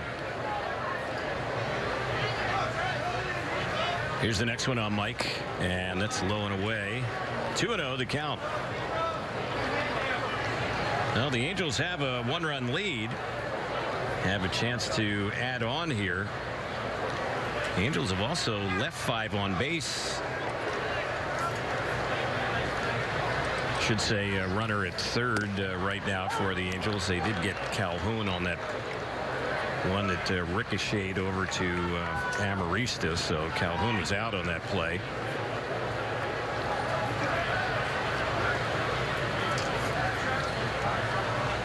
Time called. Trout steps out of the batter's box. Another MVP season for Mike Trout. 315 average, 29 home runs, 100 RBIs, 991 OPS. There's a pitch on the outside part of the plate, and Trout wasn't too happy with that call. He's going to walk out of the batter's circle. So it's a 2-2 count on him. Trout walked 116 times last season. On base percentage .441. Here's the 2-2. That's a shot by the mound. That's an RBI hit. Coming in and scoring is Maldonado. Trout seems to have things back on track. He's had hits his last 2 at bats over the last 2 innings. RBI hit gives the Angels a 3-1 lead. That's a great piece of hitting and just putting things behind. And I've got to believe Dave Hansen, hitting coach Dino Ebel himself, long conversations in between at bats for Mike Trout. He and having that foot land on time as we're seeing today is just fun to watch again. That ball exploding off of that barrel. So the Angels end up doing a little manufacturing of sorts here in this inning. The leadoff hit by Maldonado. The bunt by Fontana moved him to second. The shot back to the mound off the bat of Calhoun. That ricocheted off of Sensatella over to Amarista. That got Maldonado over to third, and Trout's hit brings him in. Big 2-out runs for the Angels here throughout the afternoon. First one on Albert was a ball. Here's the 1-0. He cuts at that one, pops it up foul, right side, backing out of play. Great improvement for Pujols last year when in 2015 he drove in 95 runs, hit .237, with runners in scoring position, and he took it upon himself to say, I need to get better at that. Well, last year hit .309 with runners in scoring position and drove in 119 runs. Never afraid to point the finger at himself on the things that he knows he needs to do better and improve on. So what a better mentor for Mike Trout to have. Here goes Trout, 1-1 pitch. That's a ball, and the ball skips off the glove of the catcher, so that'll be an uncontested stolen base for Trout. As it turned out, he picked just the right one to run on there, as the ball wasn't handled cleanly by Garneau, the catcher. He'd been on base for so long, including 7 pickoffs by Senzatella when Trout got aboard back in the 3rd inning. Had everything timed right, got the best pick he saw, best move, and said, I've seen it, I know where it's going to take, and took off, no hesitation. So now a hit could bring in Trout with 2 outs. The next delivery, that one missed inside. These two teams we mentioned did square off against each other on Thursday, and the Angels came back and won that ball game, got the 4 runs in that game in the 9th inning, and then held on in the bottom of the 9th to win that game 8-7. But that was a game where the Angels did in the early part of the ball game exactly what they're doing today. They had a lot of little innings where they scored, and here's Albert lining one into left, and that's going to take a bounce smack off the wall. Coming in and scoring will be Trout. They'll get the ball back to the infield quickly to hold Albert to a long single right there. But the Angels have added on. It's 4-1. When you talk about thunder off of somebody's bat, that is the way it's described, and we just saw the plain exhibition of it. Frustrated on the mound is Senzatella, but he threw so many fastballs in that inner lane to Pujols, who was disciplined enough to not swing on any of them above the hands. And boy, once he saw the velocity, engaged it right below the hands, it was trouble. So they are going to take out Senzatella. His day is done. The Angels have a 4-1 lead. A pitching change coming up for Colorado on the Angels Baseball Radio Network and Fox Sports West.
Rockies, he's up from their minor league camp. His name is Matt Flemmer, and he gets ready to face C.J. Cron here, with the Angels having scored here in the inning and have also been able to add on to the lead. The first pitch, that one is a ball. The count's 1 ball and no strikes. Flemmer is out of El Cerrito, California, and he attended UC Berkeley. Pitched in 2 levels last year, Terry. Dustin Ackley has come in to run for Albert over there at first base, and there's a pitch taken for a strike. It's 1-1. So Albert's day ends, and it was productive. Keeps his hitting streak alive. 2 for 3 day with a run batted in. Here's the next pitch on Crone. He chops it right out to the shortstop. Handled cleanly by Adames. He flips to Amarista. They get the force out at second on Ackley, and the inning is over on the 6-4 fielder's choice. But the Angels do get a pair in the inning, and 3 hits, and the Angels will leave 1 runner on base. We're headed to the 5th inning. 4-1 Angels on the Angels Baseball Radio Network and Fox Sports West.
New pitcher entering the ball game. Blake Parker replaces Andrew Bailey. Bailey had a 1-2-3 top of the 4th against the Rockies. So Adames, Garneau, and Inoa will be the first 3 to face Parker.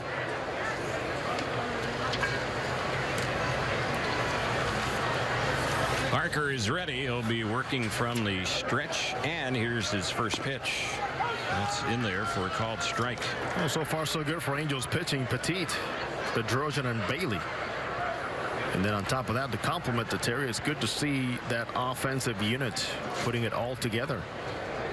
From the setup to the bunt, sacrifice bunt by Fontana, and then to the main guys being involved and getting the job done and getting some runs. That pitch is taken for a strike. Blake Parker has not hurt his cause this spring. He's done a good job. This is his 7th appearance. ERA is 1.59. 6 strikeouts in 5 2/3 innings. Only 1 earned run allowed. And here's his pitch. It's chopped foul over on the right side. So the count, no balls, 2 strikes. Parker, a non-roster invitee in Angels camp, who spent some time with Seattle and the Yankees last season.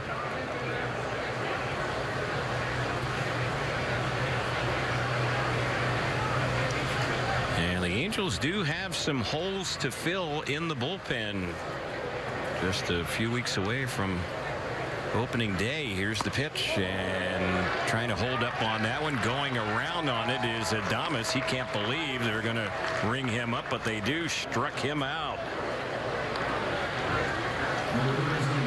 So that's the 2nd time that the Rocky shortstop is struck out. Here is Garneau, who was called out on strikes his first time up. Parker living upstairs. It was a very good job. and getting Adames to commit early to that pitch with a quick arm action. And you mentioned, Terry, he's helping his cause in a bullpen that is quite fluid right now for a couple of spots.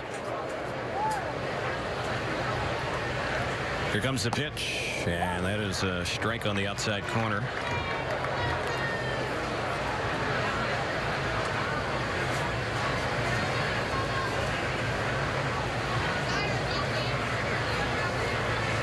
Garneau getting some playing time the last few days when these two teams have squared off. He's been in the lineup in each of the ball games against the Angels. And here's the pitch. He lifts this one high in the air, hits it pretty well into right center field, but Cole Calhoun is there to make the grab on that one, and that'll be the second out. Two are gone.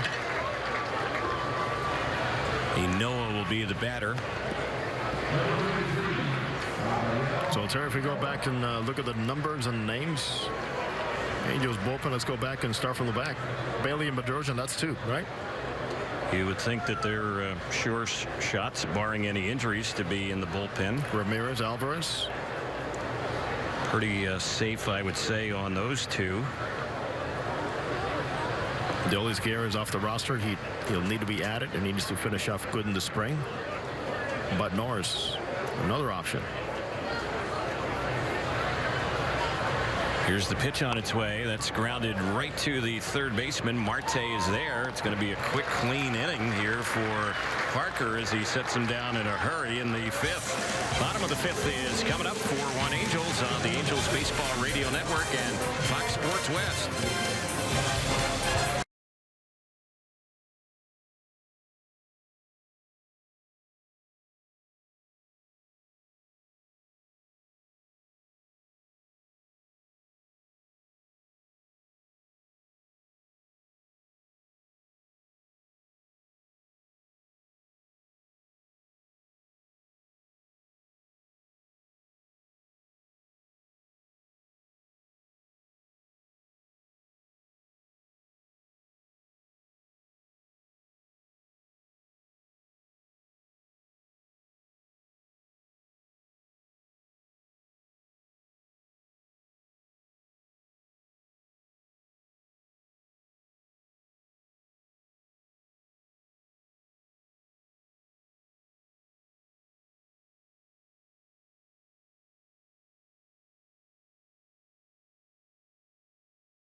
Angels will bat. Bottom of the fifth we go. Halos up 4-1 here against Colorado. Maben, Espinosa, and Marte will be the batters against Matt Flemmer, who came in and got the final out against C.J. Cron in the Angels' fourth inning. Nice inning there for Parker. Only 7 pitches.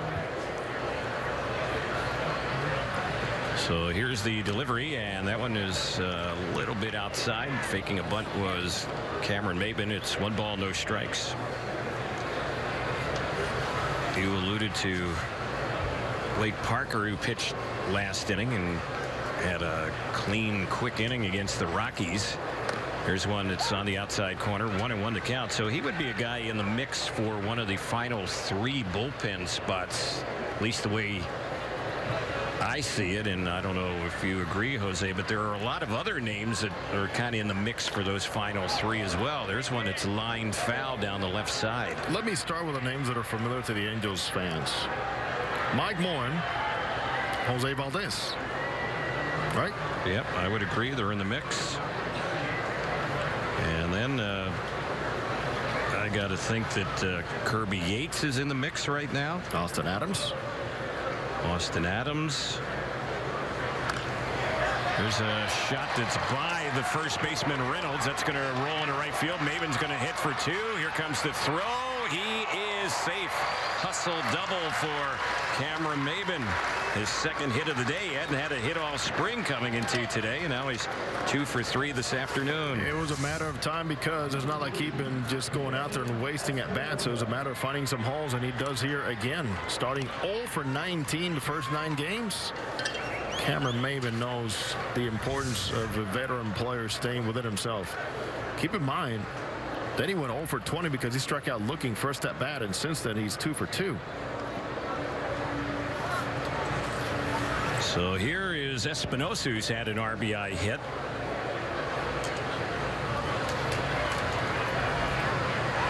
Pickoff toss to second. Diving back goes Maben. So let's continue on the thought, Jose, about the Angels bullpen. I think we're in agreement that Alvarez, Bailey, Bedrosian, and Ramirez are pretty much locked in if they stay healthy. That's a 4 spot right there. So that's 4 out of 7 relievers the Angels will likely carry. Here's one that's popped into shallow left field, coming in toward the line hard, sliding, and making the grab on that one is the left fielder Cardolo. So that was a good play by him, and Espinosa is retired. That's the first out. Jeffrey Marte will be the batter. Oh, that's that danger area where it seems like nobody can see the baseball. And this time Cardolo, you can see what a great job he did, just making sure his eyes are always on that trajectory of that baseball from the top all the way to that glove. All right, so we mentioned Austin Adams could be in the mix. Mike Morin. Also in the mix, Blake Parker, who we saw today. Jose Valdez and Kirby Yates. And then you could even add Manny Banuelos. You could add Bud Norris. I think Bud Norris has a very good chance on being on there. Considering what Mike Scioscia has said about Norris as a reliever and what he can do in keeping the velocity. But he needs to go out there and finish strong here.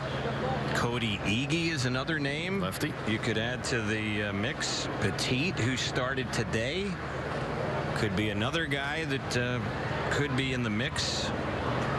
And you have to wonder about Alex Meyer as well. Where does he fit in? Does he fit in only as a starter? If he doesn't make the rotation, he ends up going to the minors in AAA, or would the Angels look at him maybe to relieve if he made the opening day roster? He did some relieving in the past when he was with the Twins.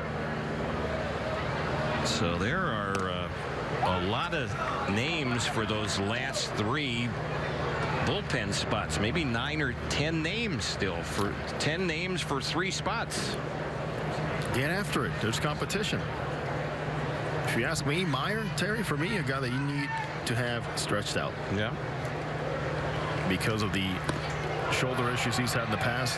To me, at this point, now that he's getting better with his delivery, and as hard as it is for him to repeat mechanics out of the bullpen, I think it would be way more stressful for him, and I think even for the team. Not to say that in the future he wouldn't be a guy that can come out and relieve for you, but at this stage, he's a guy that to me needs to be a starter. Here's the 1-2. There goes Maben. The pitch is a ball, and not getting the throw down to third fast enough is Garneau, the catcher. He kind of did a little double clutch on that one. That's a stolen base. Boy, Maben has been active here today. Good to see, because he had been having kind of a tough spring, but looks good here today. Good sign. Angels aggressively continue on to pile on the stolen bases. They came in with 32 stolen bases through 20 games. So they bring the infield into the Rockies. Here's the 2-2 delivery, and Marte checks. That's ball 3, 3-2. Boy, that was close. I think Jeffrey Marte took that pitch expecting to be rung up. Had a plane go by here. Tempe Diablo with a big Is he writing something? Banner attached to it, advertising a local nursery here. It says, "We love Terry." The pitch, and that one is popped in the air into shallow right center. Not very deep at all. Coming in under, making the grab is the right fielder DeNorfie. And even with speed, Maben can't tag on that one. It's just hit too shallow in right center. So that's the second out. I don't ever recall a plane going by Tempe Diablo for a spring training game with one of those advertising banners. Smart move. Attached to it. Close to 10,000 people here today. Yeah. Get those eyeballs on it. Yeah. Carlos Perez is going to pinch hit here for Martin Maldonado. Will probably take over for him behind the plate as well. Maldonado went 1 for 2.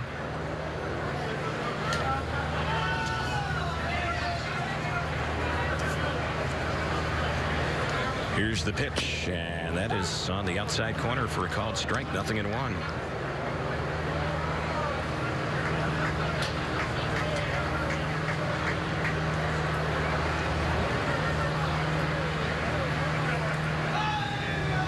Angels have scored 4 today. All the runs have come with 2 outs, and this is another 2-out situation with a runner at third base. Carlos Perez takes that one. It's outside. 1 ball, 1 strike to count. Hoping to get a line on Ricky Nolasco, who was pitching in a minor league game here today.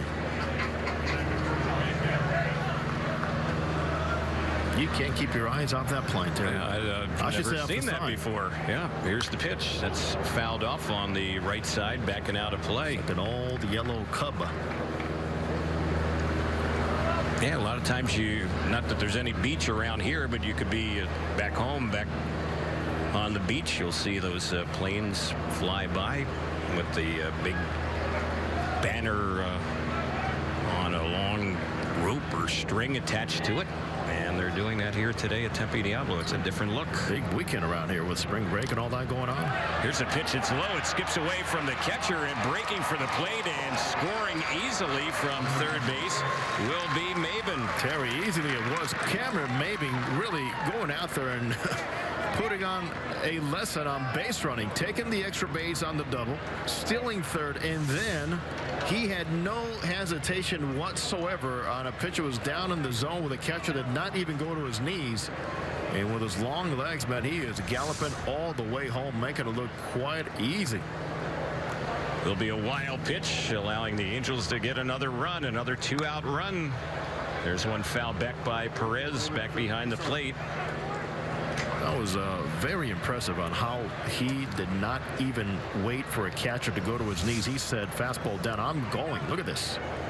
If you're watching the game on television, very impressive with that secondary lead he had. An explosive first step. Next pitch, that one is low on Carlos Perez, so it's a full count. Miguel Cabrera, who I recently spent time with in the World Baseball Classic, Terry said, without Cameron Maben last year, I do not drive in 100 runs. That's a nice compliment there. Here's a pop-up on the right side, shallow right field. The second baseman takes charge, and that is Amaristo. Put that one away on the outfield grass, and that will end the inning. Angels do get another run, though. Scored in the last 4 innings, 1 run, 1 hit, and we get ready to head to the 6th inning. The lead is a little bigger. It's 5-1 Angels on the Angels Baseball Radio Network and Fox Sports West. Driven by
Angels make a few changes, and it's a new battery. Jose Valdez will be behind the pitcher's mound. He's loosening up, and Carlos Perez is the new Angels catcher.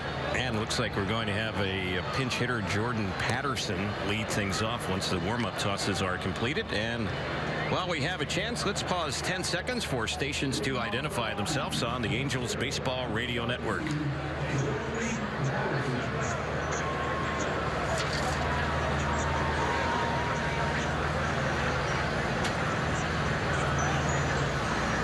Terry Smith, Jose Mota, and our producer engineer is Jorge Sevilla. We're with you today from Tempe Diablo Stadium, and right now all systems go. The Angels have a 5-1 lead as we go to the 6th inning. Jose Valdez, the new pitcher, facing the pinch hitter, left-handed hitting Jordan Patterson. He pops one up foul over on the left side. We were talking about Valdez a few minutes ago, and we were kind of outlining the Angels bullpen a few weeks from the opener. And Valdez, who is not on the 40-man roster, has done a really good job. Mike Scioscia has spoken glowing terms about him, and his ERA this spring is 1.50. He's shown better control. 6 innings. He's allowed only 3 hits and 1 earned run. Has a couple of wins and a save in relief this spring. And he really wants it. Started getting ready back in the Dominican early in the offseason. Like mid-October, he was already working out. Here's the 1-1 pitch, and that's a pitch that's cut on and missed by Patterson, so he's in the hole against Valdez. 1 ball, 2 strikes. Look at Valdez's record last year. Not all that impressive in overall numbers. 4.24 ERA, but opponents hit only .202 against him, and his biggest enemy was the command. 16 walks in 23 1/3 innings, in which he also struck out 22. Here's the next delivery. It's a fly ball lifted into center field. They're waiting, and squeezing it is Mike Trout. So Patterson is an easy out. Parra will be the next batter. Calling all Angels fans and runners, join us on April the 22nd for the Angels 5K and Family Fun Run. It's presented by St. Joseph Hoag Health. Participants get a t-shirt, a medal, a ticket voucher for a select 2017 home game. Proceeds benefit the Angels Baseball Foundation. And still a little deeper, Terry, on the numbers on Valdez. When you talk about things that are really important for Mike Scioscia, first batter efficiency, on base percentage, .240. Average against him, .208. So if you take those walks away, and of course it's much easier said than done, he's able to go out there and command counts, get out of trouble with the arm, but it comes down to strike 1. There's a pitch that's low and outside on Parra. Well, Valdez, because of his power arm, he has a strikeout in his game. Saw him touch 98 miles per hour last season. And his average against with 2 strikes, well below the major league average. Opponents hit only 167 against him when he got them with 2 strikes. So he's got a lot going for him, including that he's quite hungry, and was actually a little surprised that the Angels took him off the 40-man roster. But he said, hey, I got to work a little harder. I got to get back on it and contribute.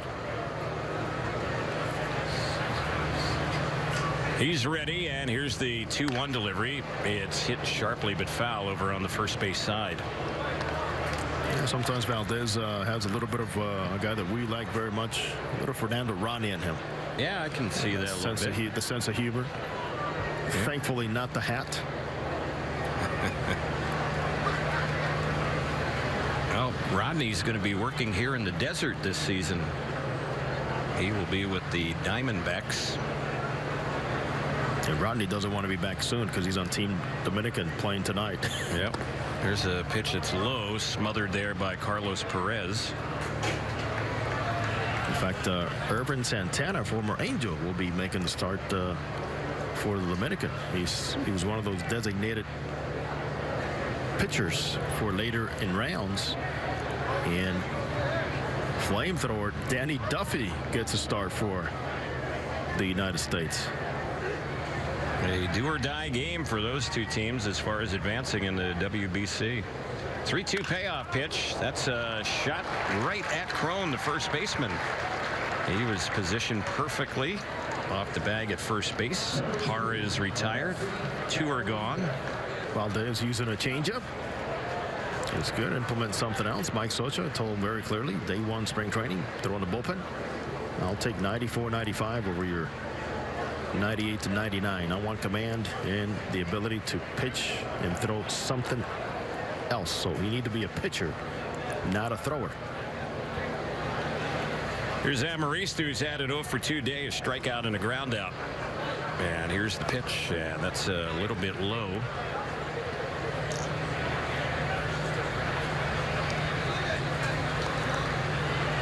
Well, there's been a string of batters retired in a row here by Angels pitching. The last 9 in a row, it looks like.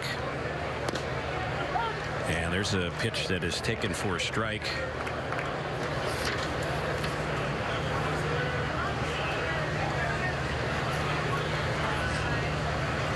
If you took away the home run that the Rockies had by Cardullo leading things off in the second inning, they wouldn't have had anyone even reach second base so far in this game. Pitching's been very good, and there's a little chopper hit right near the first base bag. Crone fields another one. He's had an active day over at first base. He'll solo to the bag, and that'll end the inning. Solid inning for Valdez. He sets him down cleanly here in the 6th. We go to the bottom of the inning. Angels have a lead of 5-1 here at Tempe Diablo Stadium on the Angels Baseball Radio Network and Fox Sports West.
Have a number of changes for the Rockies as the Angels get ready to bat here in the bottom of the 6th inning. Halo's up 5-1. There's a new pitcher, Greg Holland, former closer, former all-star closer for the Royals, who's on the comeback trail. The new first baseman is Jordan Patterson. We saw Patterson pinch hit last inning, and he replaces Reynolds over at first base. Reynolds has moved over to play third now. Pat Valaika is the new shortstop. Raimel Tapia is the center fielder. And the count's 1 ball, no strikes here on Nolan Fontana. And the pitch, he takes that one inside for a ball. Looks like the Angels have Ray Navarro waiting on deck. He would be batting for Cole Calhoun, pinch hitting for him. Fontana's had a solid day today. RBI triple and a sac bunt. Takes that pitch for a strike. Mentioned Greg Holland pitching, and this is just his second appearance this spring for Colorado. He's faced 3 batters this spring, retired all 3 in a row. And here's the next delivery. This is a pop-up foul over on the left side, backing out of play. Well, there's no doubt he's a good story just to see him back on the mound, Terry, because he was at times the most dominant closer in baseball, considered 2013 when he saved 47 games for Kansas City, 67 innings, 103 strikeouts. Whip 0.87. He followed that year in 2014 with 46 saves and 90 strikeouts in 62 1/3. So good to see Greg back on the mound. Here's the next pitch, and that one is a check swing. Fontana holds up. Holland had Tommy John right elbow surgery October of 2015, and he missed all of last year. And then this past offseason, he held a workout for major league clubs and signed a 1-year deal with a vesting option for next season as well with Colorado. Here's the pitch, and that's a little bit inside on a 3-2 payoff. That's ball 4. So Fontana's on base again. Ray Navarro will be the pinch hitter. Holland's numbers unquestionable when it comes down to the postseason with Kansas City. 2014. He had a 0.82 ERA in the postseason in 11 innings with 15 strikeouts. So here's Ray Navarro getting ready to bat.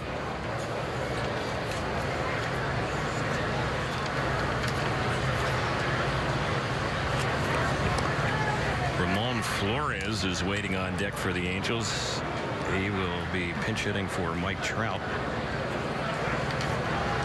1 ball, no strikes to count.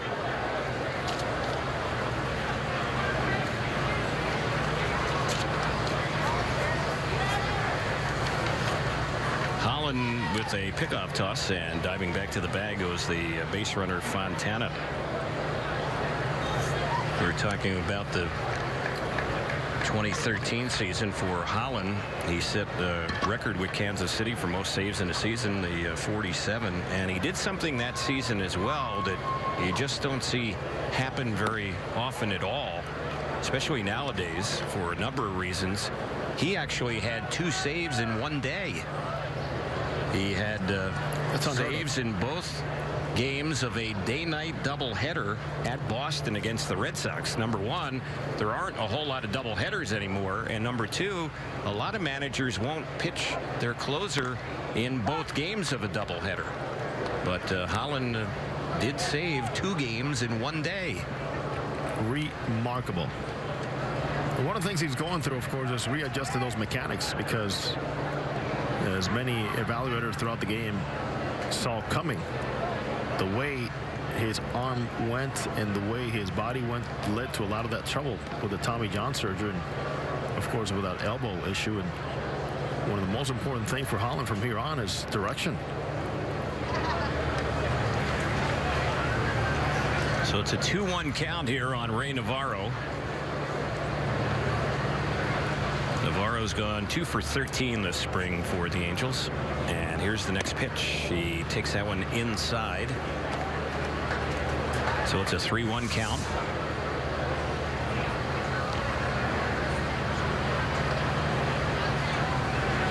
Holland is not that big of a guy, 5'10".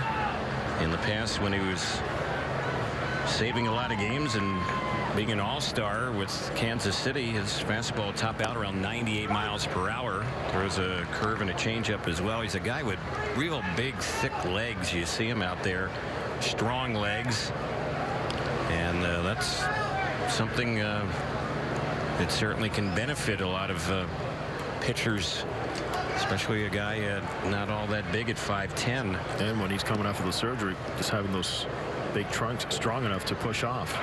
3-2 pitch. This one is grounded through for a base hit. On the move was Fontana, so that's going to be a hit for Navarro.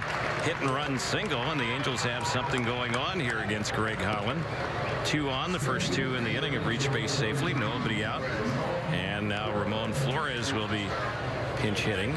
Ray Navarro gets into the mix. A quite simple approach. He was late on that swing, but on purpose to allow that ball to dictate what he was going to do with it, but mainly trying to get on top of the baseball and roll it.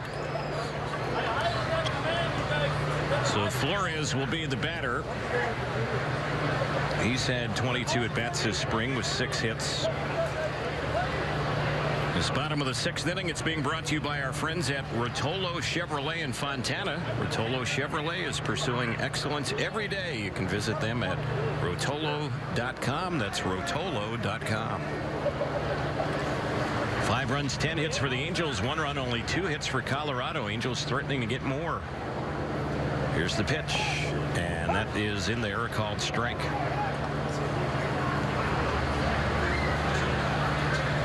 Looks like Dustin Ackley will bat next. He's waiting on deck. He came in a pinch run for Albert Pujols and will hit out of his spot as well, as it turns out.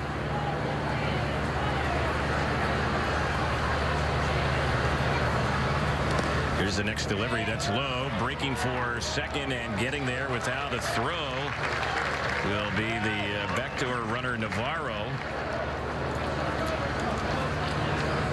Figures to be a wild pitch there.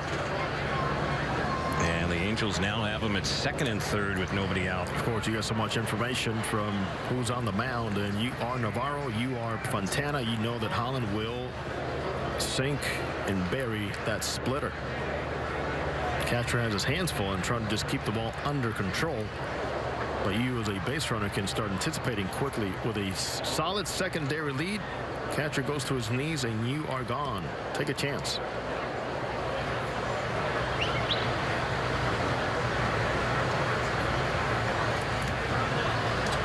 So the count's even. It's 1-1 on Ramon Flores. Next delivery, and that's low and inside.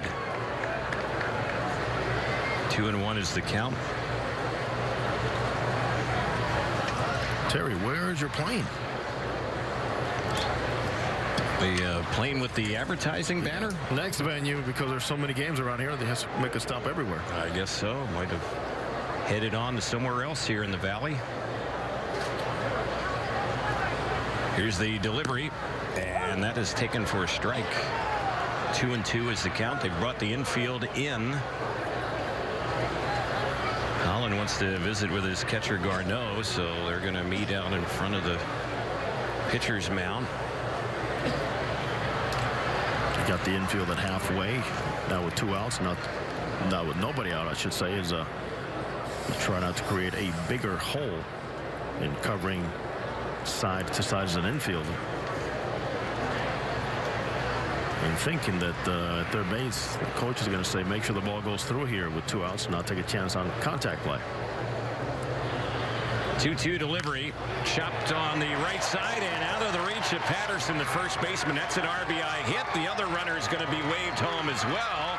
And driving in a pair there is Flores. The lead keeps growing. It's now 7-1 Angels. Starts with a walk, and here we go again. Over 100 years of history in baseball. You walk that leadoff man, and it doesn't matter what your name is, what game it is, what level it is. Over 70% of the time, that runner will score. And there it is once again. The Angels use the walk, the hit and run, the wild pitch, change in the lineup, and get a couple more. So Holland hasn't retired anybody, and the Angels now have Ackley batting for the first time today, and he takes that one for ball 1. And the main concern with him, Terry, as you mentioned, only his second appearance. It's already at 18 pitches without an out.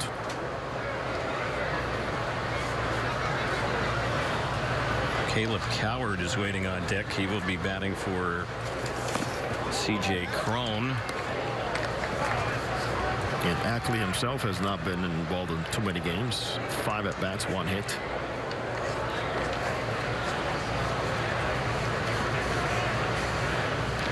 Dustin Ackley has had to deal with some injury issues going back to earlier this spring.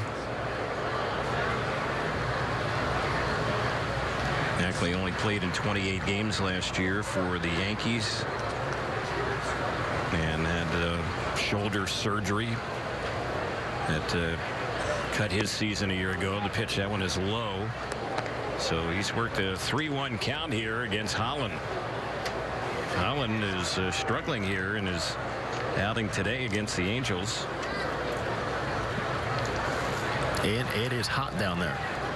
Up to 96 degrees here this afternoon.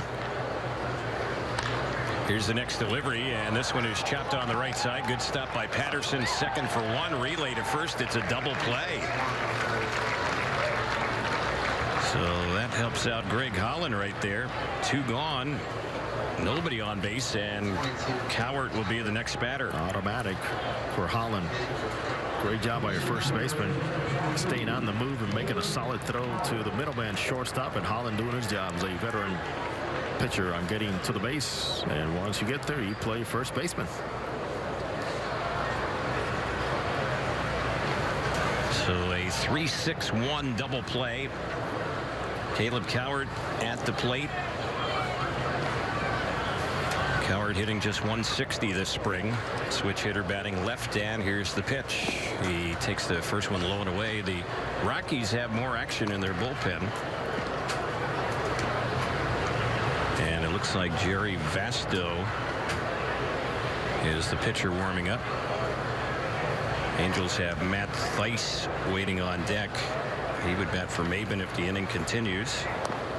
And the next pitch that's in there for a strike. 1-1 is the count. With Cowart batting out a C.J. Cron spot. Cron was 0 for 2 today with a walk. Pujols, who is no longer in the game, was 2 for 3 with an RBI. Trout, who's no longer in the ball game, he was 2 for 3 today with a run batted in. Had a stolen base. It was a pitch low. Cole Calhoun, the leadoff man. It wasn't originally designed that way, but Escobar was a scratch for the Angels because of a mild abdominal strain. Calhoun, who's no longer in the game, he was 0 for 3. Here's the next pitch. That's low on Cowart. 3-1 is the count on Caleb Cowart.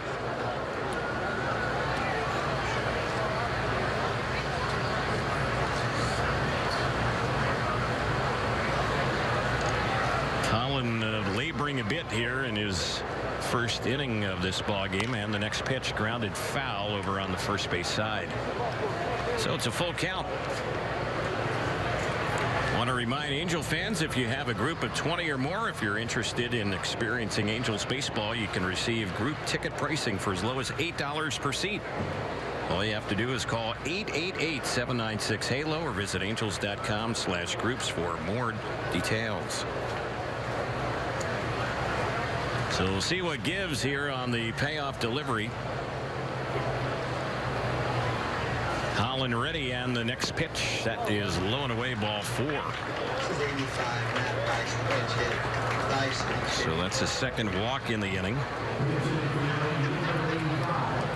Matt Thaiss will be the batter, and now we see a move as Buddy Black is coming out at the dugout area where the coaches are, and he has signaled to the bullpen that's going to be it for Holland. He will be lifted. He's unable to survive things here in the bottom of the 6th.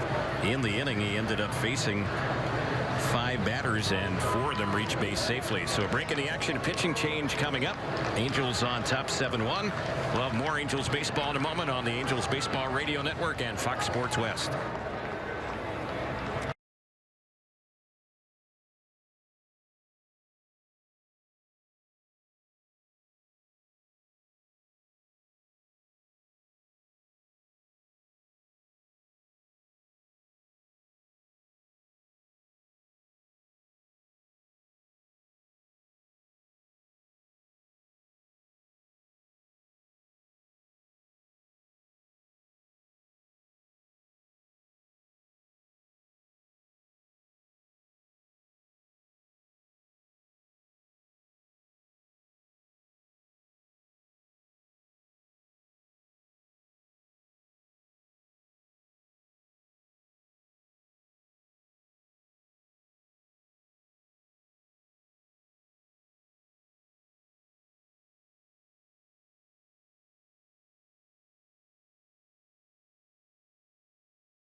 is left-hander Jerry Vasto. We saw him on Thursday in the game. The Angels faced the Rockies at Salt River Fields.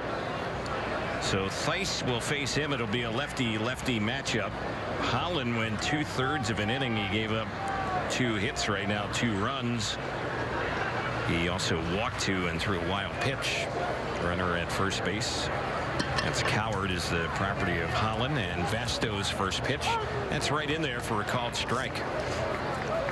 If Theis keeps the inning going, we see Shane Robinson waiting on deck. Matt Theis has done a good job this spring for the Angels in 12 at-bats, 5 hits. Angels first-round pick last June, hitting over 400 this spring. He takes that one for a called strike. Now Theis has continued to get the call, even though after he was sent down to the minor leagues, he's had some good games down there. Games have started, but it's always good to get there in the morning, Terry. And when they tell you, hey, by the way, you're going to the other side. Oh, thank you. Beautiful. Get some more experience. Here's the next pitch, and he swings at that one and fouls that one off. So the count is 0-2 on Matt Theis, left-handed batter. Fans, get your red on and become a season seat holder to enjoy exclusive benefits and the same seats all season long at the greatest value. Visit angels.com/season seats or call 888-796-HALO for more information. And the next pitch, that's fouled back behind the plate. 0-2 on Matt Theis.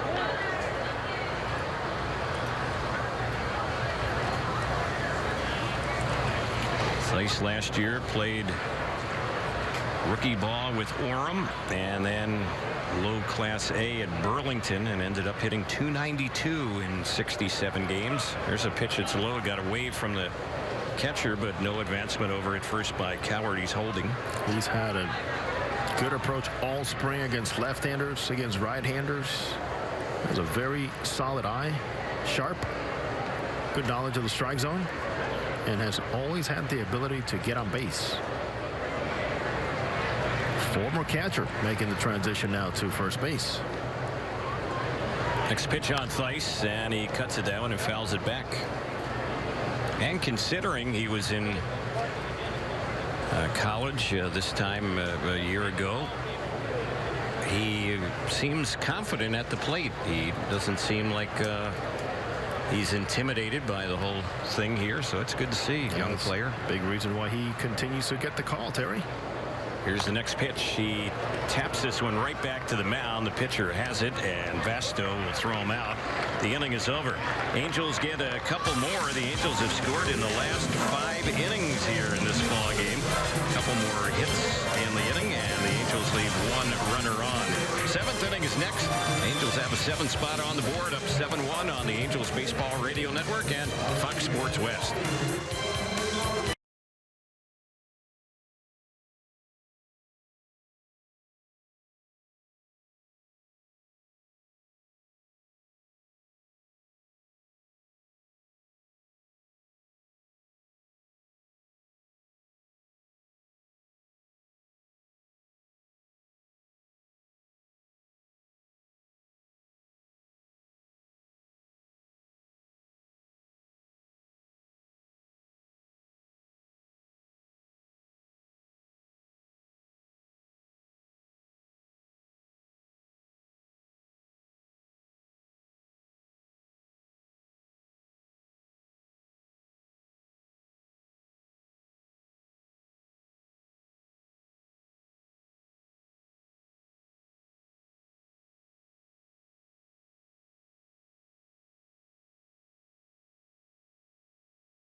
get ready to move on to the 7th inning. Justin Miller is the new pitcher for the Angels. Angels have made a number of changes here, and we'll get to those in just a moment. So Miller is ready to go. Mark Reynolds is the first batter to face him, right-hander against right-hander, and the first pitch, that one is on the outside corner, and that is a called strike. 0-1 is the count. As Miller works, he's facing the team that he pitched for a year ago. He was with the Rockies, 40 games with them last year. So a lot of their players know him, and he knows them, and we'll see who benefits from all that knowledge. There's one that's fouled off on the right side, backing out of play. And one of those players also in the mix as we talk about the possibilities as to who's going to plug the holes for the Angels in the bullpen. He's had a rough go.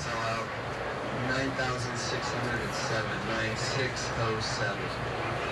No balls, 2 strikes. Here's the next pitch. That one misses outside. Miller, who's pitching, is pitcher number 6 of the day. He replaces Jose Valdez, who had a 1-2-3 inning last inning. The Angels pitching has been terrific today. Rockies have 1 run on a home run, and they've had only 2 hits all game. Here's the 1-2 pitch. That's low and away. Blocked by Carlos Perez. No one on base.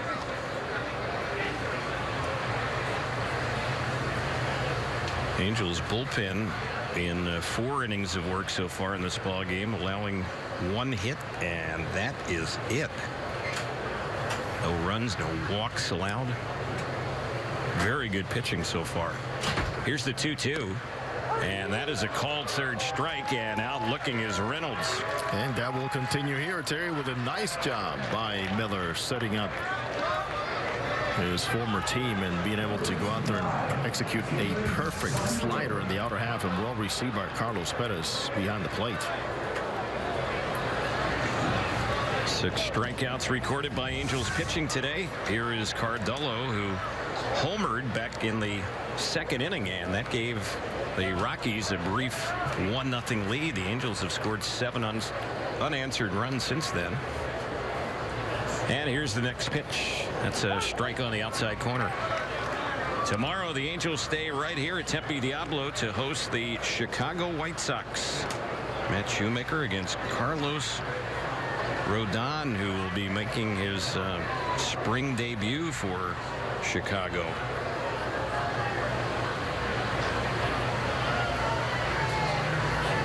Here's the pitch. That's low and away. 1-1 to count.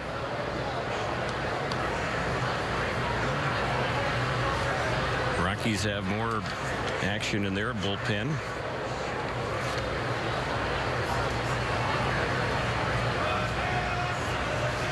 Miller is set. He's ready to come in with the 1-1 delivery, and it is taken for a strike on the outside corner. Miller this spring, this is his 7th appearance, a 1-1 record. ERA is 19.29. He's given up 14 hits, 10 earned runs, 2 homers in 4 2/3 innings. Had a tough spring. 1-2 pitch. That's a shot into center field, but coming in is the new center fielder Bo Way to make the catch on that one, and that's a 2nd out. The rest of the changes for the Angels defensively here, as we have 2 outs in the 7th inning. Matt Thaiss is in the game at first. Ray Navarro is playing 2nd. Caleb Cowart is at 3rd. Ramon Flores is now in left. Bo Way, who just made the put out, in right. In center, I should say, and Shane Robinson is the right fielder. And here is Chris Denorfia. It's gone all the way in right field for the Rockies today, 0 for 2 at the plate. Miller's pitch, called strike on the outside corner. And we talk about Tommy John surgeries. Very rarely do we relate that to a position player, but Denorfia is a player that had Tommy John surgery back in 2007. Missed an entire season. Here's the pitch. He was reaching at that one, fouls it off on the right side. So it's 0-2. Justin Miller, the Angels pitcher, at the Tommy John right elbow surgery. That was back in 2012. Originally drafted by the Texas Rangers. Angels signed him as a free agent during the offseason. He's a non-roster invitee this spring in Angel camp. Next delivery, and that one didn't miss by much. That was a close pitch to take with 2 strikes. It was called a ball. 1-2 on Denorfia. It's good to see Miller on the rebound and on the attack here ahead of the hitters. Product of Fresno State.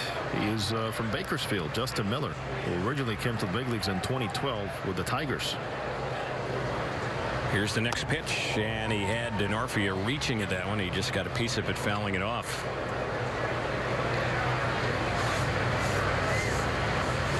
One and two, the count.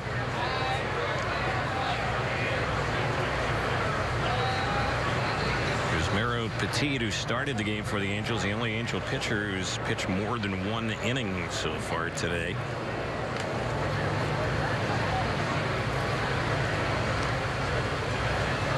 One-two delivery. That's fouled off on the right side. It's backing out of play.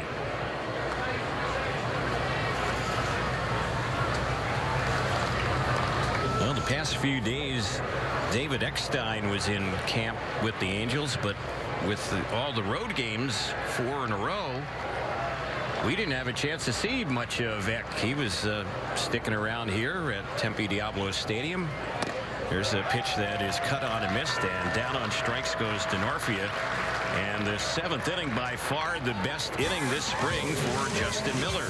Clean inning with a pair of strikeouts. 7th inning stretch time here in Tempe, and as we head to the bottom of the 7th, the 7-1 Angels lead on the Angels Baseball Radio Network and Fox Sports West.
Now playing second base for the 90s, Scott Burchett. Now catching number 81, Anthony Devlin. And now pitching number 30, Jason Mott.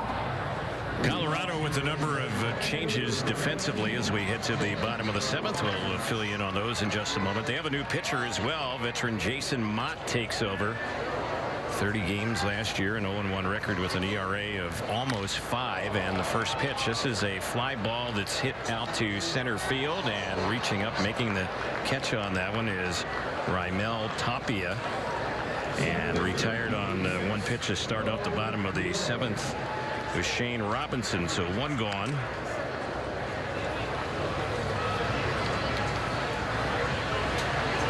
Angels are going to have Bo Way bat now. This will be his first at bat in this ball game. He's hitting out of Marte's spot.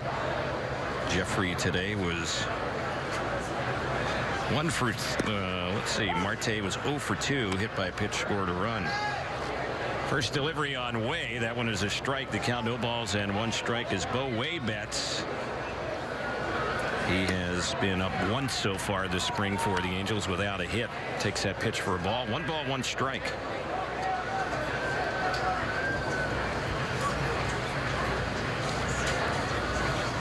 Here's the next delivery, and there's a cut and a foul tip for strike 2. Bo Way is 25 years old, out of Brunswick, Georgia. 7th round in 2014 out of Kennesaw State University. Here's the next delivery, and it's a little flare that's going to drop into right center field. He has a base hit, makes a big turn rounding first base. He'll go back to the bag. So Way is on. Played 130 games last year. In the last couple of seasons, Way has combined to steal 48 bases. So keep an eye on those legs. He makes a nice turn, as Terry mentioned, and certainly can quickly accelerate. Carlos Perez will be the batter. He's been up once today with a pop out.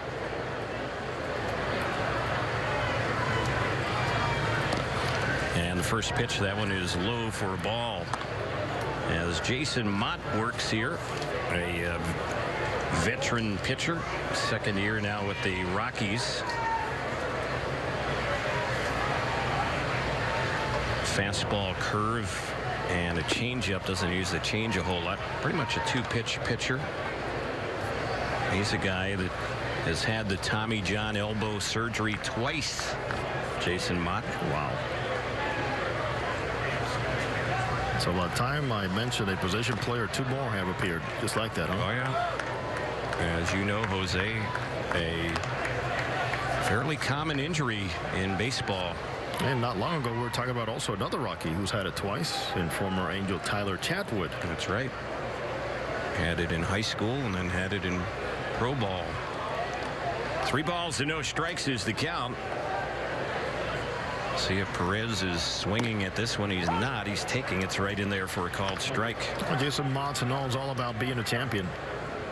St. Louis Cardinals from 2008 through 2014.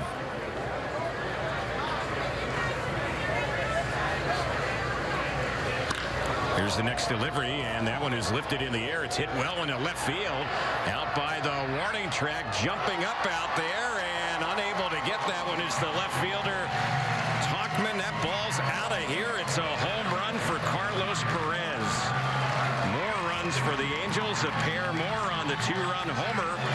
9-1 the score.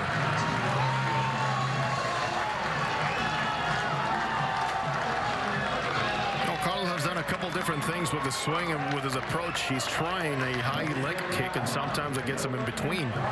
Not now, as he is trying to mostly just keep those 2 hands on the bat at contact. Leg comes down just in time for him to develop and get a lot of backspin on this last swing. So the Angels keep piling up the runs here in this ball game. Have now scored in each of the last 6 innings. The only inning Angels didn't score today, the first inning. And the lead is growing. Here's the next pitch, and that one on Fontana, who's still in the ball game. This is his 4th at bat today. He takes that one for a ball. 1 ball, 1 strike.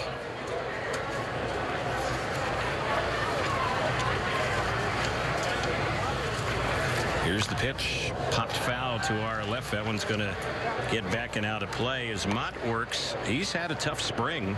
Came into the ball game in 4 relief appearances with 2 losses, no wins. 9 hits and 6 earned runs allowed in 4 innings, and he's already given up 2 more hits and 2 more runs in this one. Trying to get back to that form where he averaged 10.75 strikeouts per 9 innings in 2012 for St. Louis. There's a chopper that's hit the first, bobbled by the first baseman. The flip to Mott, and the out is called over there at first base. That would have been one, Jose, I think he would have gone to a video review on. But with the game 9-1 Angels, let it roll. Just going to kind of shake your head at that one. Let it roll. You're right. Oh, nice recovery at first base once again. And even though he had a little bit of trouble even gripping the baseball, backhands the flip on Jason Mott, who's there on time and gets the job done. Gets the out. I don't think Mott ever had his foot on the bag. He was still searching it, and the umpire called the out at first base. Proximity counts right now. So 2 outs, and at the plate for the Angels is Ray Navarro. He takes that one for a strike.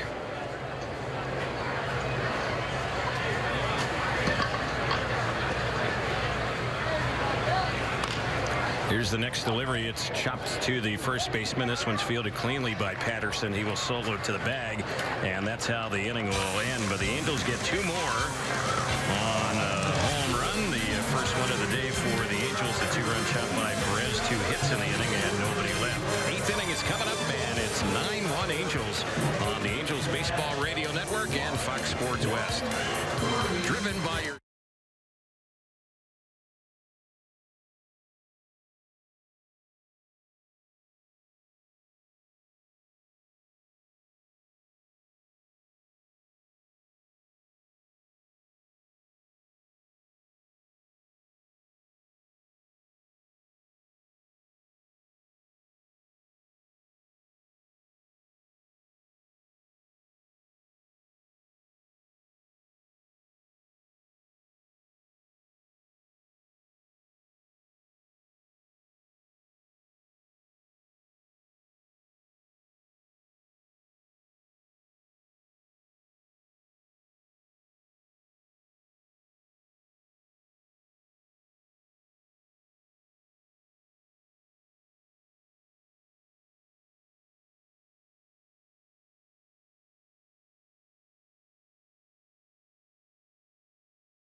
Angels make a couple of changes. There's a new pitcher. Justin Anderson is taking over. We've seen him once so far this spring. He's up from minor league camp. And the Angels also have a new shortstop. Matt Williams has taken over at short. Anderson did pitch in a game. Well, let's see. It was 9 days ago for the Angels, and in that ball game, he ended up being the winning pitcher in relief. And his first delivery here, that one is fouled off on the right side, backing out of play. Young man from Houston, Texas. He was 8-12 last year as a starter at Class A Inland Empire. And he's a former 14th round pick of the Angels back in the June 2014 draft. His next delivery, and that one is low and away. 1 ball, 1 strike. At the plate, batting for the first time for the Rockies is their shortstop, Pat Valaika. And he pops one foul over on the right side that is out of play.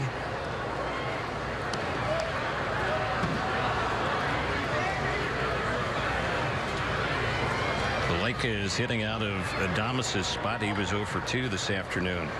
Angels pitching has been terrific, and the bats have been pretty good today as well, Jose. One complementing the other, especially the big guys getting into the action, into a nice rhythm offensively.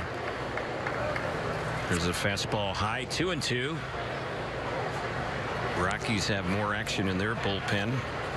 Anderson, who's pitching for the Angels, replacing Justin Miller, who had a solid top of the 7th, retired 3 in a row, 2 on strikeouts. And the next pitch that's lifted in the air down the right side, a foul ball backing out of play. We're in the 8th, and the Angels up by 8, 9-1. Talk about Angels pitching, and you just got to point to one thing. No free passes as of right now. Throwing strikes today. There's the pitch that misses on Valleca. So the count runs full. It's 3-2.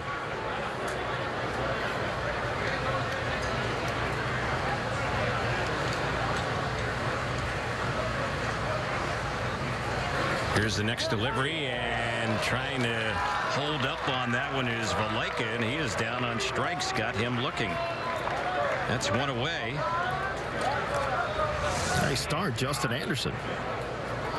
Going out there and showing the stuff. Great follow through. He's got a nice finish. And a lot of life, a lot of run, that fastball.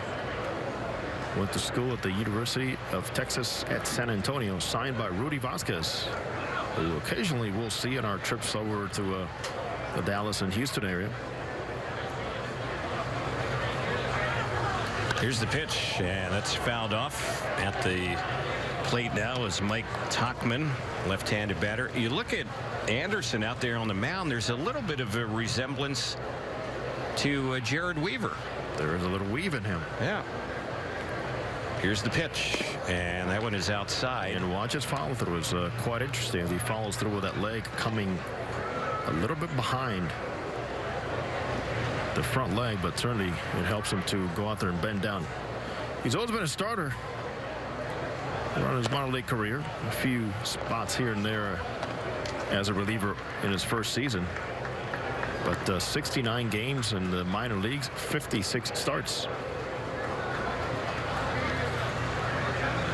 Talked about how good the Angels pitching has been today. The last 14 Colorado batters have been retired in a row, and they faced a lot of different pitchers during this string of batters set down in order. It goes all the way back to the final out in the 3rd inning. They haven't had a single base runner, and they haven't had too many balls even leave the infield. Here's the 3-1 pitch, and this is popped up out near second base. Not going to leave the infield either, and making the grab is Ray Navarro. That's the 2nd out. So 2 up and 2 away. While we have a chance, let's run down some scores around exhibition play in both Arizona and in Florida. Cubs split squad trailing Milwaukee 10-7 in the 7th. The Indians split squad tied up 4-4 in the 10th inning. They're in the top of the 10th. They're playing extra innings, Indians and Royals.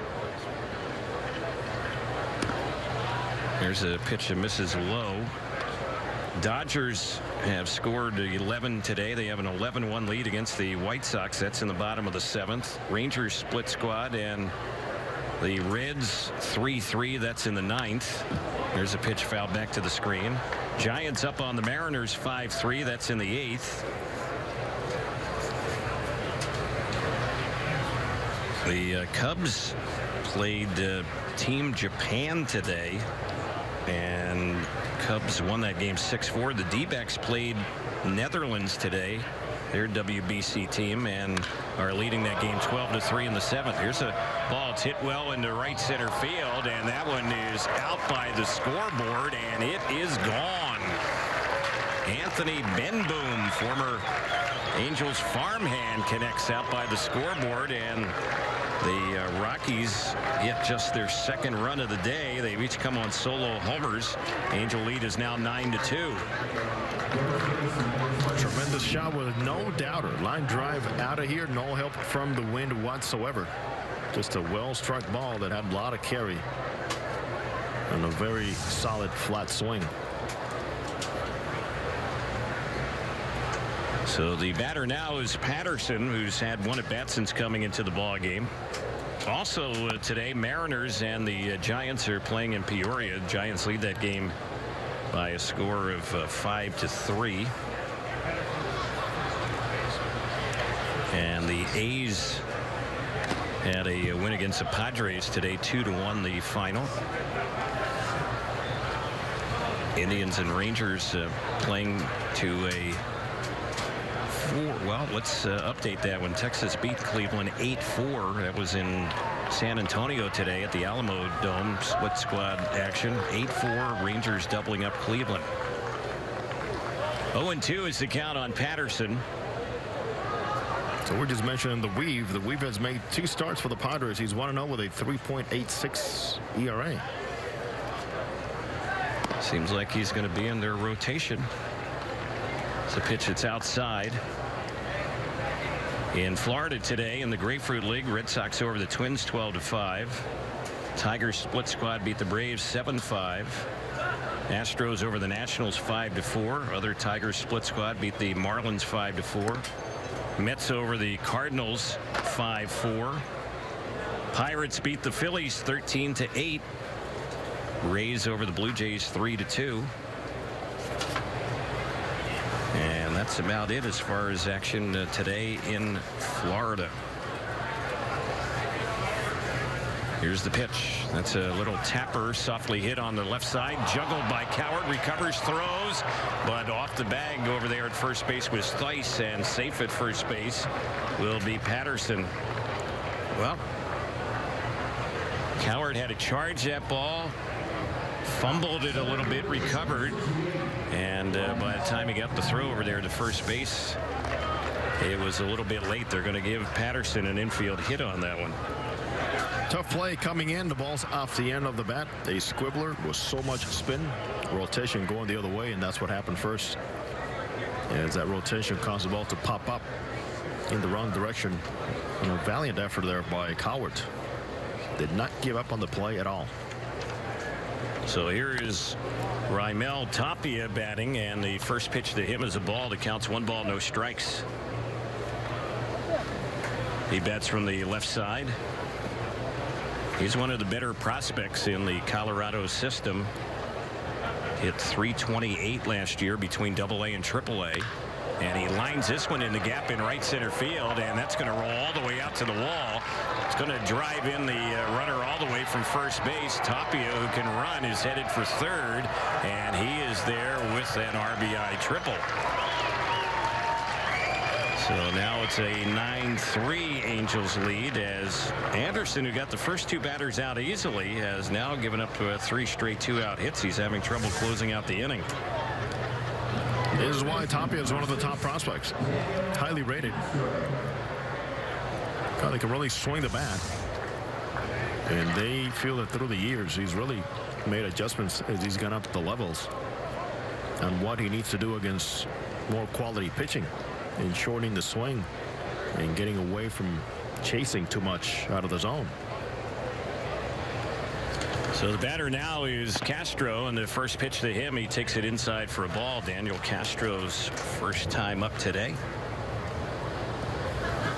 He's hitting out of Amarista's number 2 spot.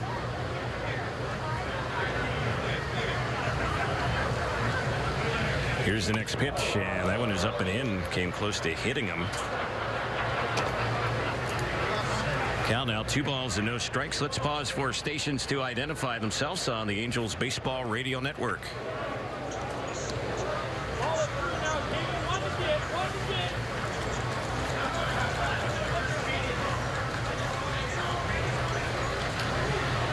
Terry Smith along with Jose Mota. Our producer engineer is Jorge Sevilla.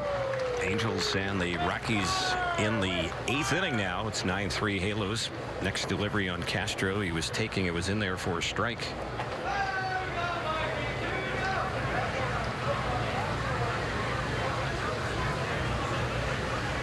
Here's the next pitch. This is chopped out to short. Should be an easy play to end the inning. The throw by Williams gets there to Theis, and Castro and the Rockies are set down here in the 8th. They do get a pair. It's a 9-3 Angels lead. We go to the bottom of the 8th inning on the Angels Baseball Radio Network and Fox Sports West.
say hi.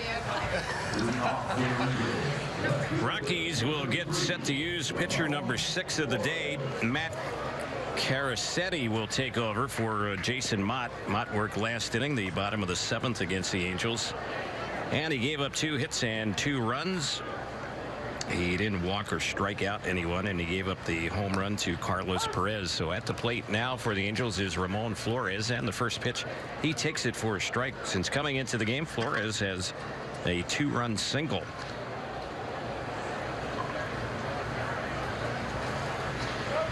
Angels up by 6 here in the bottom of the 8th, and the next pitch a little bit low. It misses. Have news on Ricky Nolasco, who pitched a AAA game today. So Mike Scioscia wanted a controllable environment. 5 innings, 7 hits, 3 runs, 1 walk, and 4 strikeouts for veteran Ricky Nolasco. So that puts Nolasco overall in 14 innings pitched here in spring training. Here's one. It's lined to left field, and coming in making the catch is Tauchman, the left fielder. Flores is retired. He went the opposite way. There's 1 gone here in the bottom of the 8th. Dustin Ackley, who's hit into a double play, his only time up, will be the next batter. Hope you're enjoying the action on this Saturday afternoon. Angels Cactus League action. Game 21 of 35 spring training games for the Angels.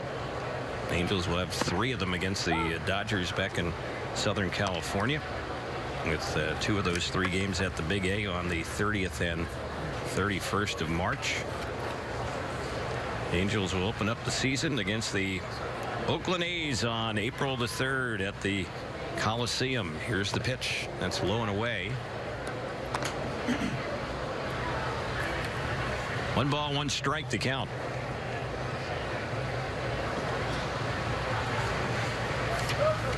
The attendance this afternoon, 9,607, 9607. That is a sellout. And today's crowd is the biggest one this spring here at Tempe Diablo Stadium. Some of the fans have since left, with the game being pretty much decided. But earlier today, they were jam-packed in here. So much joy. And the young faces, especially, come watch their heroes line up around the right field line, behind the plate, many of them on the field, and of course out in the backfields, and that pathway that takes the players from the main field out to the back, it was absolutely full. Here's the 2-2, and that one is low and outside. Full count, 3-2, the bottom of the 8th inning. It's being brought to you by Rotolo Chevrolet in Fontana. Rotolo Chevrolet is pursuing excellence every day. You can visit them at rotolo.com. That's rotolo.com.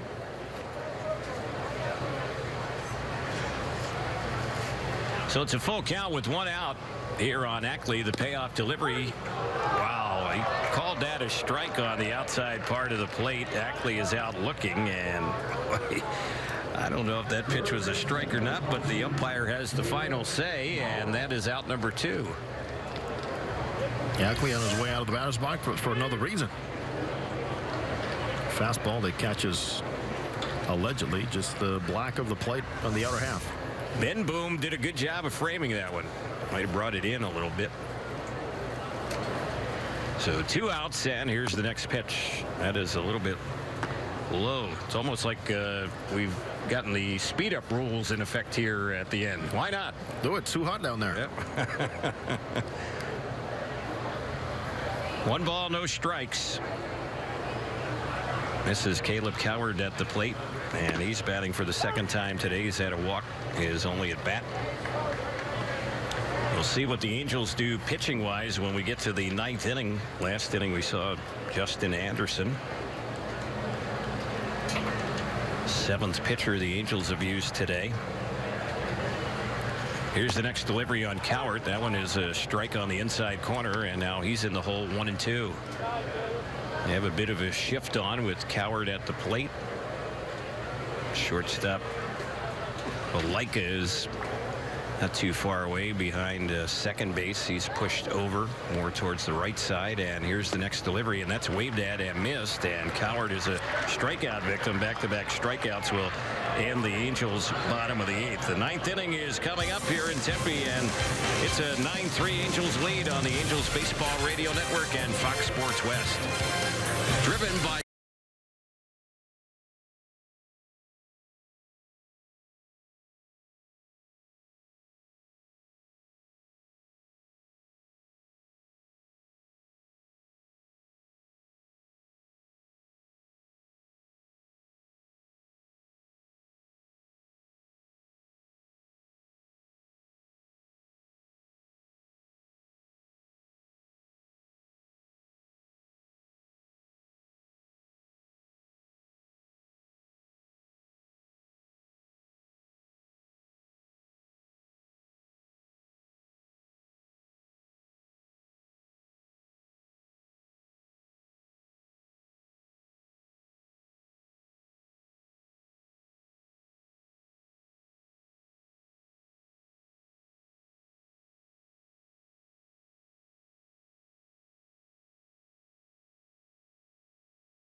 So we get to the 9th inning, top of the 9th we go. Cody Ige will be the new Angel pitcher. And he will be pitcher number 8 of the day. He replaces Anderson, who worked last inning. He gave up 3 hits and 2 runs. They were earned. So Cody Ige, who is in the mix for a spot in the Angel bullpen, the left-hander. He's done a good job this spring. He will take over. This appearance for Ige, his 8th, 6 1/3 innings. He's given up 5 hits, no runs, no walks, 5 strikeouts, 0 ERA. So the first batter he faces, and taking the first pitch for ball 1, is Noel Cuevas. This is his first at bat today. He took over in right field for the Rockies. Here's the next pitch, and that one misses low. 2-0 the count.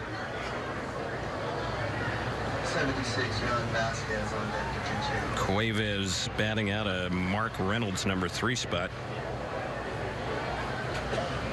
And the next delivery, that one is chopped foul over on the left side. So it's 2 balls and 1 strike.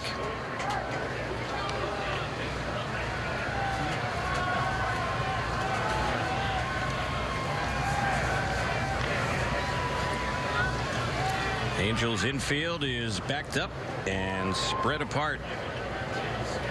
Here's the next delivery. This is chopped at third. Boy, a funny hop, but staying with it is Coward, and he gets him out.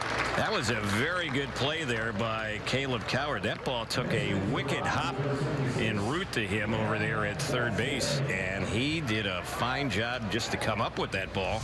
And then he has the great arm, and he was able to, as it turns out, to easily get Cuevas. That was not an easy play at all, but he made it a real good play. So 1 gone here in the 9th, and it looks like we're going to have a pinch hitter, Yan Vasquez. He's a switch hitter. He bats from the right side, and he lines one over the reach of Williams, the shortstop, and that's going to drop into left center. So a pinch hit single. Vasquez is on.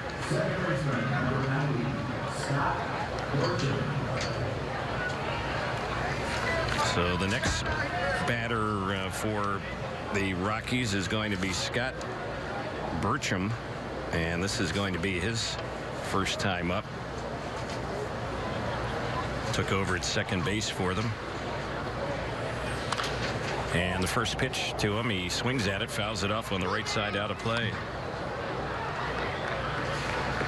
Jose Mota is headed downstairs, get ready for the post-game interview with Angels manager Mike Scioscia. That'll be coming up right at the conclusion of today's ball game.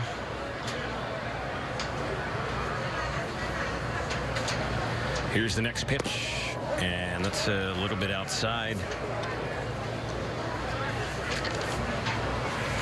Burcham, who's batting here for Colorado as far as his at-bats this spring.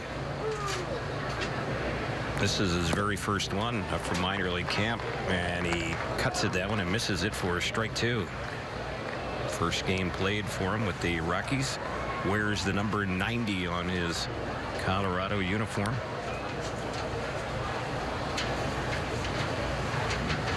Here's the next one from Iggy, and that misses inside for a ball. 2 balls and 2 strikes. 9-3 Angels here with 1 out in the 9th inning.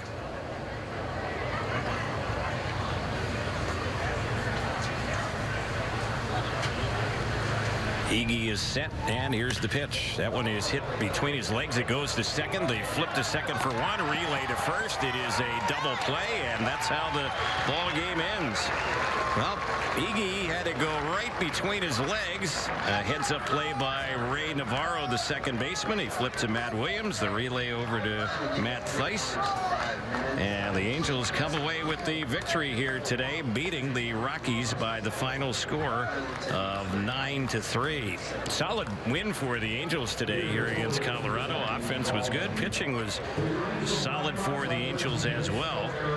And the Halos continue to play good baseball here at Tempe Diablo, coming away with the victory. The Angels now go to 12-9 this spring, and the Rockies' record is now 11-10. Angels will have another game here at Tempe Diablo tomorrow, and it'll be the Chicago White Sox who come in for the ball game. Angels tomorrow slated to send Matt Shoemaker to the mound in that one against the White Sox. So 9-3 the final today. Angels coming away with the victory here at Tempe Diablo Stadium. Looks like Jose Mota is ready to go. He's with Angels manager Mike Scioscia. We are ready, Terry. Well, Mike, you saw the execution on the offensive side, and you like the groupings. How do you like things went the way that Calhoun and Trout and Pujols put it together? Yeah, I think our lineup. I think when it's all said and done, and we get Anderson back here, get Escobar, who's just a late scratch today, back in the lineup. I think we're going to be deeper, but so much is on what Cole, what Mike, and what Albert can do. When you add Cam Maven to the mix, you add like Crone, Marte, Espinosa, Simba, like we said, we can get that lineup deeper. Tell us the latest on Yunel, and how are you feeling about his comeback here in a few days? No, it's okay. He'll be. We'll see about tomorrow. If not, he'll be ready on Tuesday. Cameron, maybe you mentioned it. You said he was not that far off. Proven today about what you were talking about? Well, he got some hits to fall in, but what I liked is the one he shot down the right field line with 2 strikes, because he did that all year last year and ended up hitting .315. So I think he's if he can find that swing, he's going to get a lot of hits for us.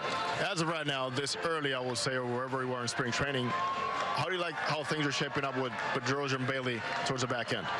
Well, those guys get more work as we go forward. We really only have, I think, after this game, 14 more games. So those guys are going to have to start to fine-tune some things. But I think the way Andrew has looked in the last couple outings, and obviously Cam, they're going to be important parts of the back end of our pen. They look good.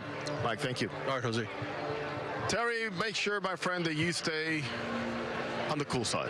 All right, Jose, I appreciate it. And Jose will be joining Patrick O'Neill in just a few moments on Fox Sports West on Angels Live. They'll have a lot more post-game analysis. We'll have some more for you on the radio side as well. The Angels win it by the final of 9-3. This is the Angels Baseball Radio Network and Fox Sports